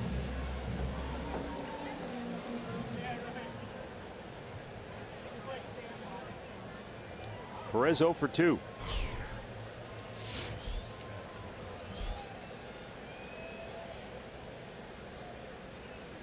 Slow curveball popped him up on the infield. And Francisco Lindor grabs it, 1 down. The 2017 Red Cross Cup will be held at the exclusive Canterbury Golf Club June 12th. All proceeds benefit disaster relief efforts in Northeast Ohio. Reserve your foursome today at redcross.org/cup17. Looking forward to taking part in that great event. Hope you'll be out there to join us. Jorge Bonifacio 1 for 2. He singled in the 2nd, grounded out in the 5th.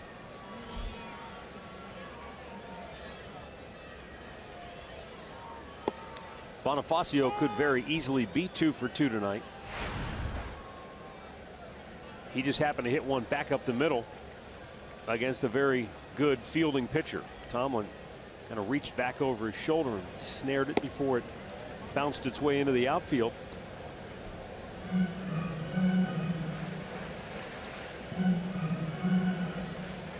And the only run on the board came on maybe a 35-foot infield single. Yeah, and it just so happens the first wild pitch of the season for Josh Tomlin that helped him. That got him an extra 90 feet, believe it or not. Yeah, wild pitch got him a 2nd. Hit well, deep left, back is Brantley, it's gone. Or is it? No, it did not get out of here, and into second base is Bonifacio. The ball looked like it had some top spin on it, and it comes down. He thought he might have got it. You could see the reaction on his face. Take another look. Watch this. It's a hanging breaking ball, and he stayed back on it nicely. And you can see it coming down, coming down. Oh, it hit right on the very top. Holy smokes, that missed by an inch. Look at that, and it comes straight up and comes back to Brantley. Yeah. Oh boy, that's a break. See the reaction of the Royals guys in the bullpen sitting back there like, oh man. Yeah, that's one swing. That's an insurance run. But Well, boy, oh boy, how close. Could be a huge break for Josh and the Indians if he can get out of this now. Bullpen getting busy for Cleveland in a hurry.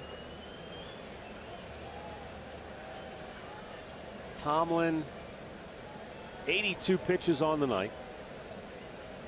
Vargas has made 83 for Kansas City. Up high. 2-0 as Zach McAllister heats it up under the watchful eye of Jason Beret in the Cleveland bullpen.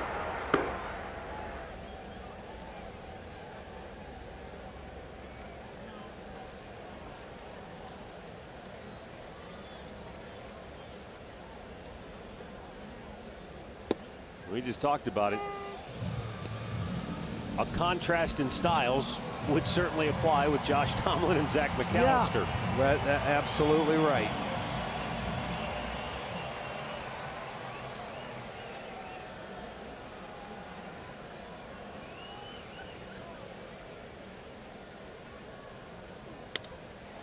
In the air, right center.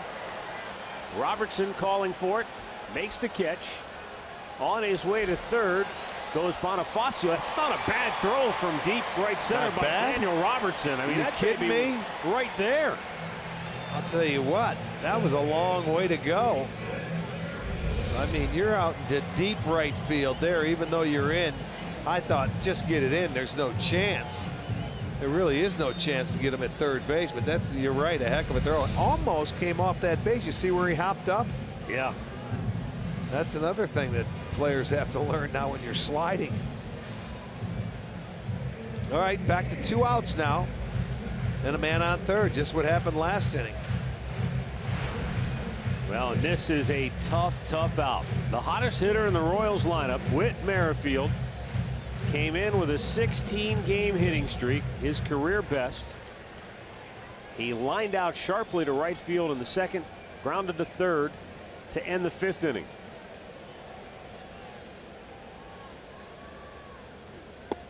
And a curveball in there for strike one.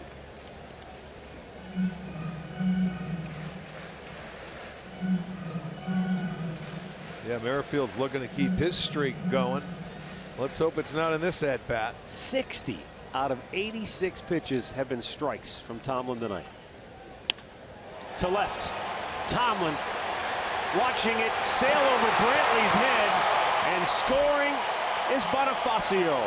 Whit Merrifield extends his hitting streak to 17 games with a back-breaking 2-out RBI double. It's 2-0 Kansas City. Well, you mentioned he might be their hottest hitter, and he shows you why. He got a pitch to his liking, and I mean drilled it. There's a ball, fastball, middle of the plate.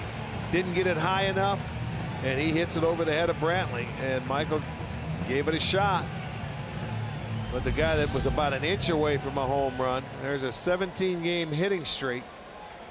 And he tied Segura and Trout for the longest in the majors this year. Alex Gordon is 0 for 2. And it's up high, ball one.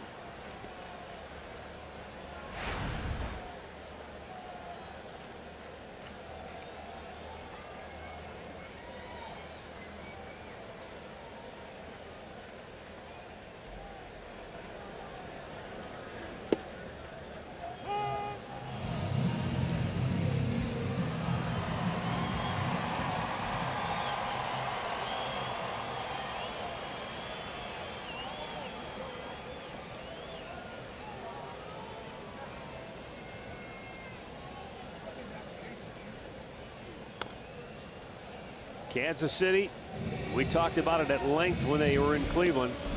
They and the Indians have been dreadful this year when it comes to batting with runners in scoring position. But they're coming off their best statistical night of the year Wednesday when they went 4 for 9 with runners in scoring position. And here tonight they get 2 clutch 2-out RBI hits. One of them went about 30 feet, but that last one That was nailed by Merrifield. Ground ball to first. This should end the inning. And it does. 7 in the books. It's now Kansas City 2, Cleveland 0.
And may not be reproduced or retransmitted in any form.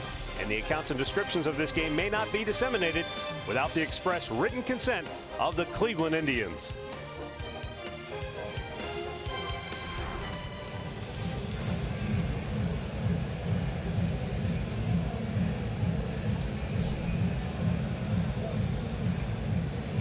Well, Jason Vargas goes to work here in the 8th. He's made 83 pitches,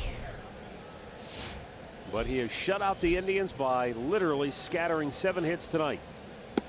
Coming off his first 1-2-3 inning of the game, and he gets ahead of Austin Jackson with a quick strike. I don't know what it is about Kansas City, though, but they've held the Tribe to 3 or fewer runs in now 5 of the first 7 games that they have played. And Cleveland's offense averaging under 4 runs per game against the Central Division teams. That's why their record, you know, in the Central is just at 500. And they were 14-4, if you remember, against 14-5 against Kansas City last year. Rolls it to short. Escobar, an easy play, 1 down. Miller time brought to you by Miller Lite. This date 2010. Armando Galarraga trying to throw a perfect game against the Indians. Now our good buddy Ray Fosse pointed this out to us the other day. Watch Miguel Cabrera. Look where he's at when he fields this ball. If he stays at first base and lets Carlos Guillen field it, it's probably an easy play and a perfect game. But Fosse felt that by Cabrera going so far out of his way and forcing Galarraga to have to run over and cover the bag, it sort of made the timing of that play really odd. It was still out.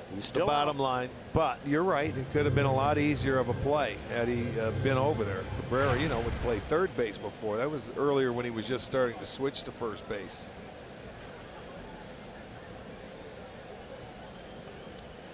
That play taking place in the last couple of years, it would have been reversed and it would have been a perfect game.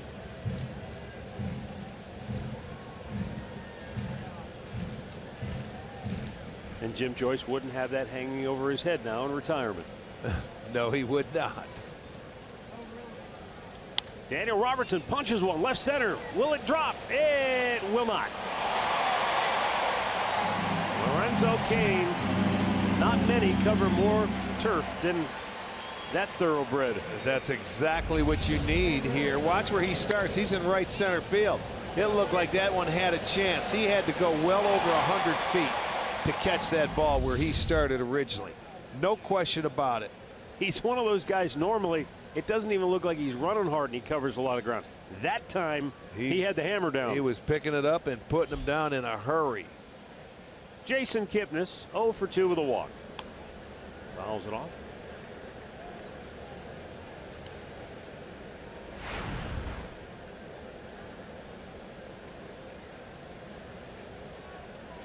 Six in a row retired by the left-hander Jason Vargas. And a lazy pop to center field ends the inning. 2-0 Royals, middle of the 8th.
Purchase of an adult ticket. They are located in the Family Deck at Progressive Field, and that's home to the expanded Kids Clubhouse. They are only available online at kidsindians.com.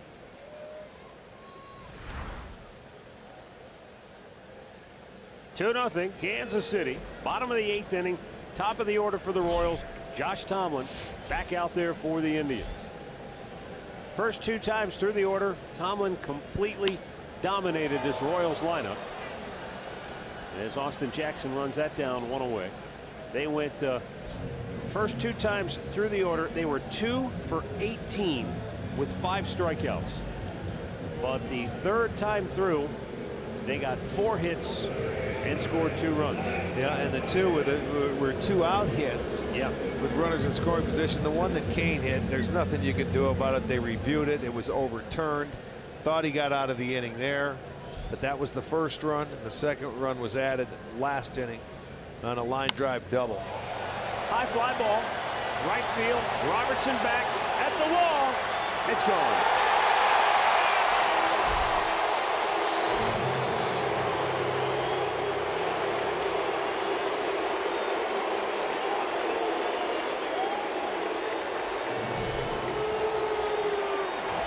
Terry Francona was giving Tomlin an opportunity to try to work his way through one more inning. He was still under 100 pitches, but that will end his night. The 14th home run of the year by Mike Moustakas makes it 3-0 Royals, and the Cleveland Clinic call to the bullpen has been made for Zach McAllister.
Indians dugout. Reviewing the storylines brought to you by Mazda. Vargas was Vargas. And Mike Moustakas just hit his 14th home run of the year. Yeah, and he jumped on that first pitch like he normally does. It was a fastball, and he hit it out to right. Zach McAllister will face Lorenzo Cain.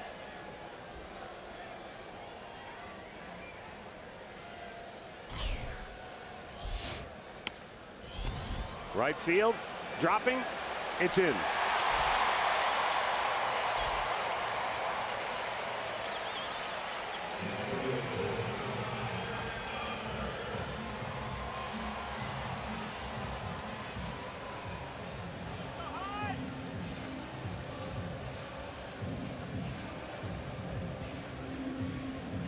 The way Vargas has pitched tonight, 3 runs, feels like 30.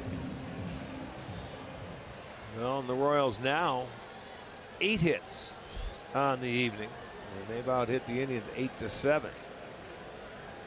6 of those hits have come since the 6th inning.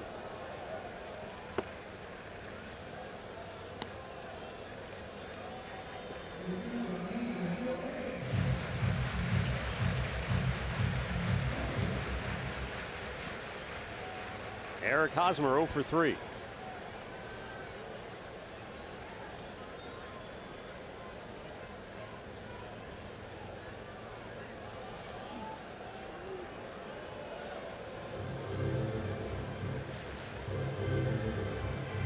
Kelvin Herrera is up in the Kansas City bullpen, but as we saw, the pitcher Jason Vargas has his warm-up jacket on. He looks like he was intent on going back out there to try and finish this game. I'll tell you what, if they score another one, he might have that opportunity to go back out and take it away from a safe situation. I can see how they would give him the opportunity for a CG.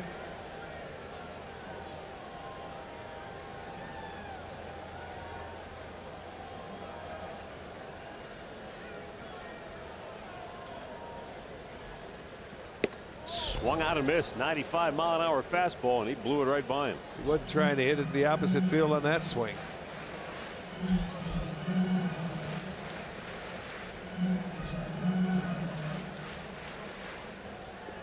Well, right now the Indians got to keep it a 3-run ball game.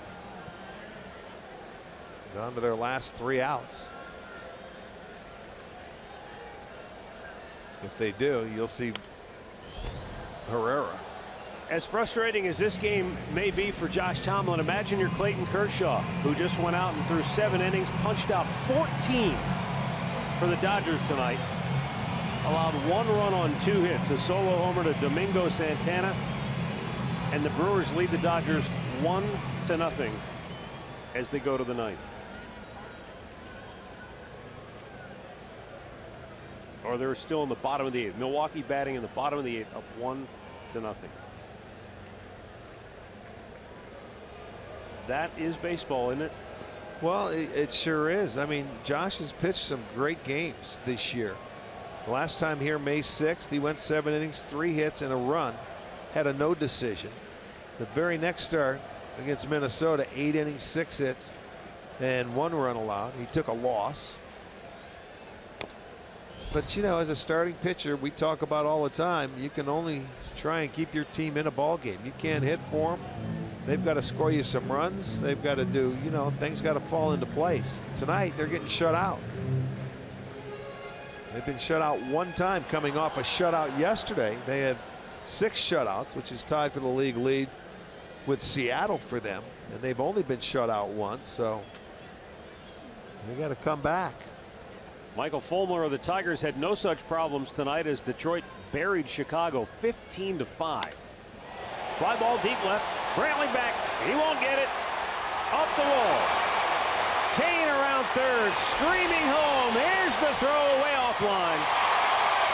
4-0 Royals.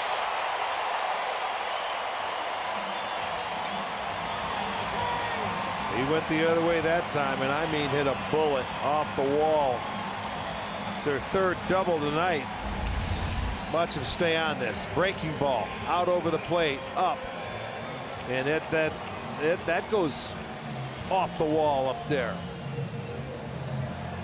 So 3 consecutive hits for the Royals, and now I wouldn't be surprised to see Vargas right back out there, because I see the bullpen has sat down out in left field. Indians and Royals have split 6 games so far this year, but Kansas City pulling away now here with 1 in the 6th, 1 in the 7th, 2 more in the 8th. And the Indians yet to crack the scoreboard. Salvador Perez 0 for 3 tonight.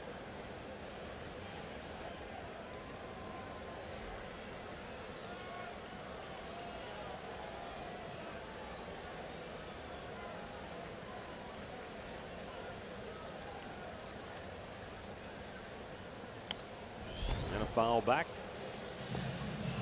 1-1.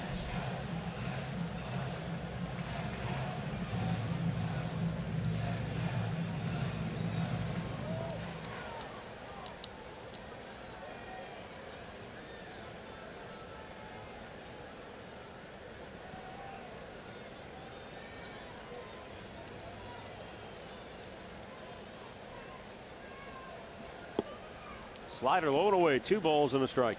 See that game down in Texas finally got started between Houston and the Rangers. They were in a little rain delay down there. Minnesota already out in front of the Angels, 2-0 in the 1st in Anaheim.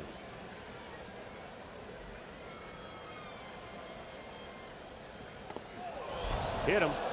Or did it hit the bat? Might have hit the bat. Hit the bat. Yep. Yeah, it did. Ball came running in and it hit the bat.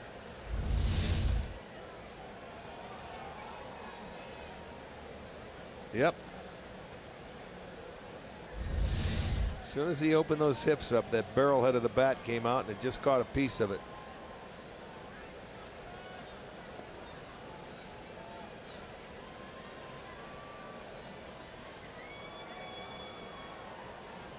Joe Mauer hit a 2-run homer in that 1st inning for the Twins tonight against the Angels. Center field, Jackson moving back, pulls it down, 2 away. Hosmer will tag and go to 3rd.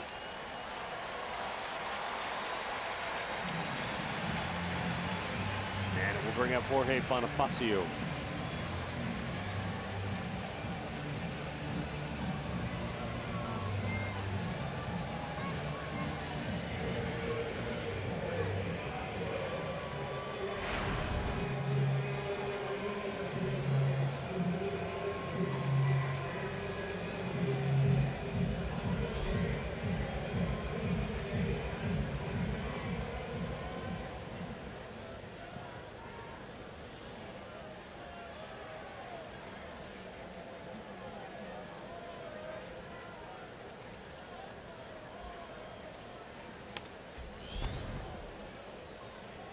Boy, it was home run derby tonight at the Rogers Center.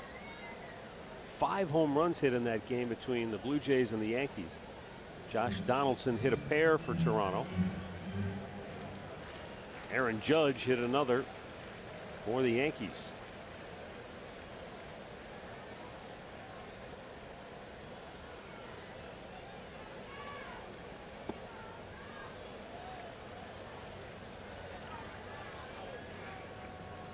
Judge leading the American League now with 18 home runs.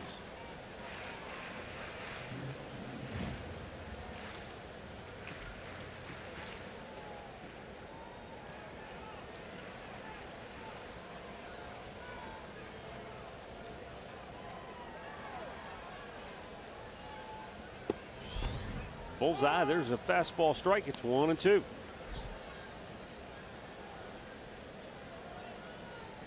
Murph says 6 home runs were hit in that Pirates-Mets game, and Pittsburgh at last check was winning that one 12-7 in the 9th in New York. Orioles Red Sox had a bunch of home runs hit. I saw Machado went deep in that game as Baltimore beat Boston 3-2.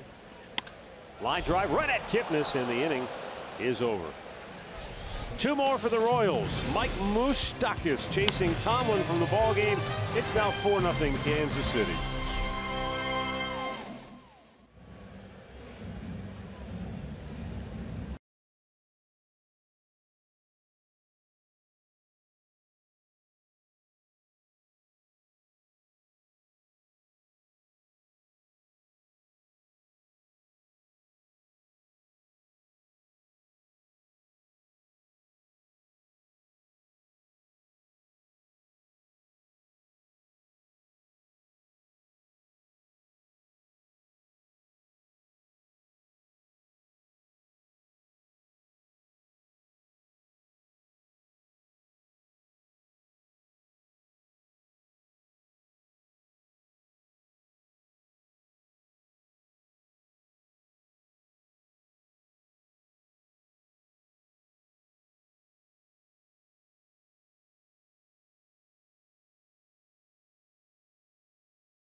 Bottom of the ninth inning, or rather the top of the ninth inning, and Jason Vargas trying to start what finish what he started here. He's got Lindor, Brantley, and Santana due up. 92nd pitch of the night, and it's in there for a strike.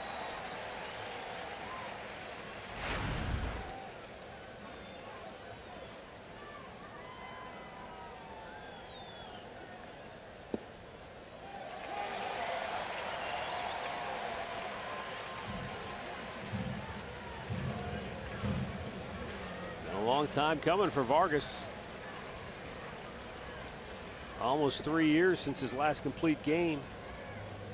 It's a rarity. It's just a rare feat in today's game because of how bullpens are used, because of how hitters grind out at bats. And it's hard for a guy to get to the ninth inning under 100 pitches. I mean, that's just rare in itself. Well, the 4 double play certainly helped tonight. He had an inning where he threw 4 pitches after the leadoff single to Michael Brantley, and then there's 1 pitch. He gets the double play on the next one.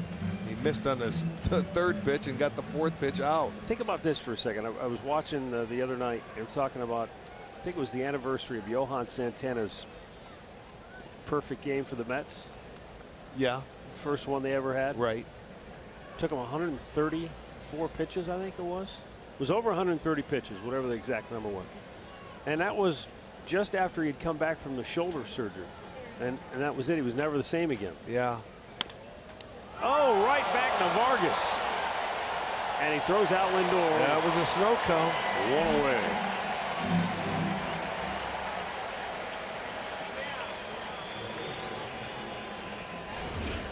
Yellowwood bringing the lumber.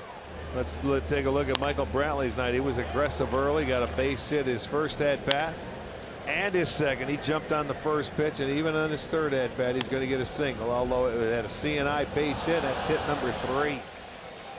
So he has 3 of the 7 for the Tribe tonight. 1-out single, a leadoff single, and a 2-out single.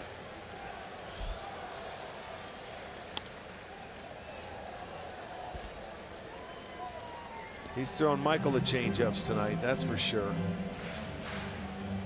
That Johan Santana wasn't a perfect game. It was a no-hitter, though.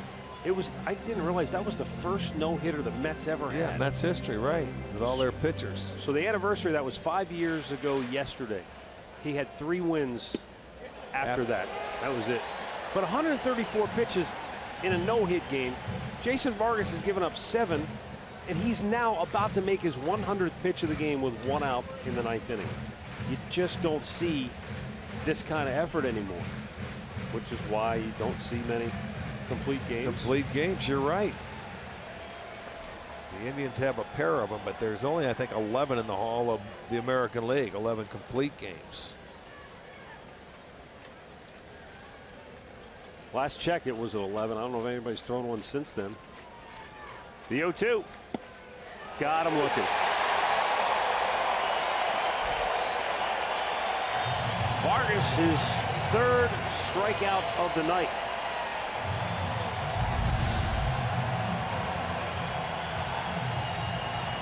It's a perfect pitch. It may have been a tad generous, but it was pretty good, and that's how good he's been here tonight. And again, I guess that's one of the reasons he's so deep in it tonight. He only has 3 strikeouts. He's got 3 strikeouts. Kansas City does not have a complete game, looking for their first one, and there has been only 11 in the American League.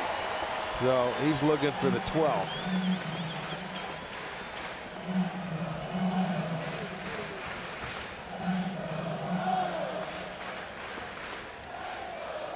Now the wide and the 0-1. Breaking ball just missed. 1 ball, 1 strike.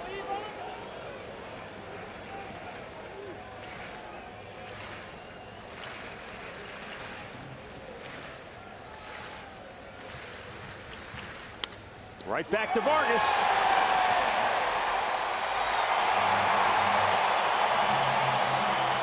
He goes the distance and shuts out the Indians. 4-0 is the final.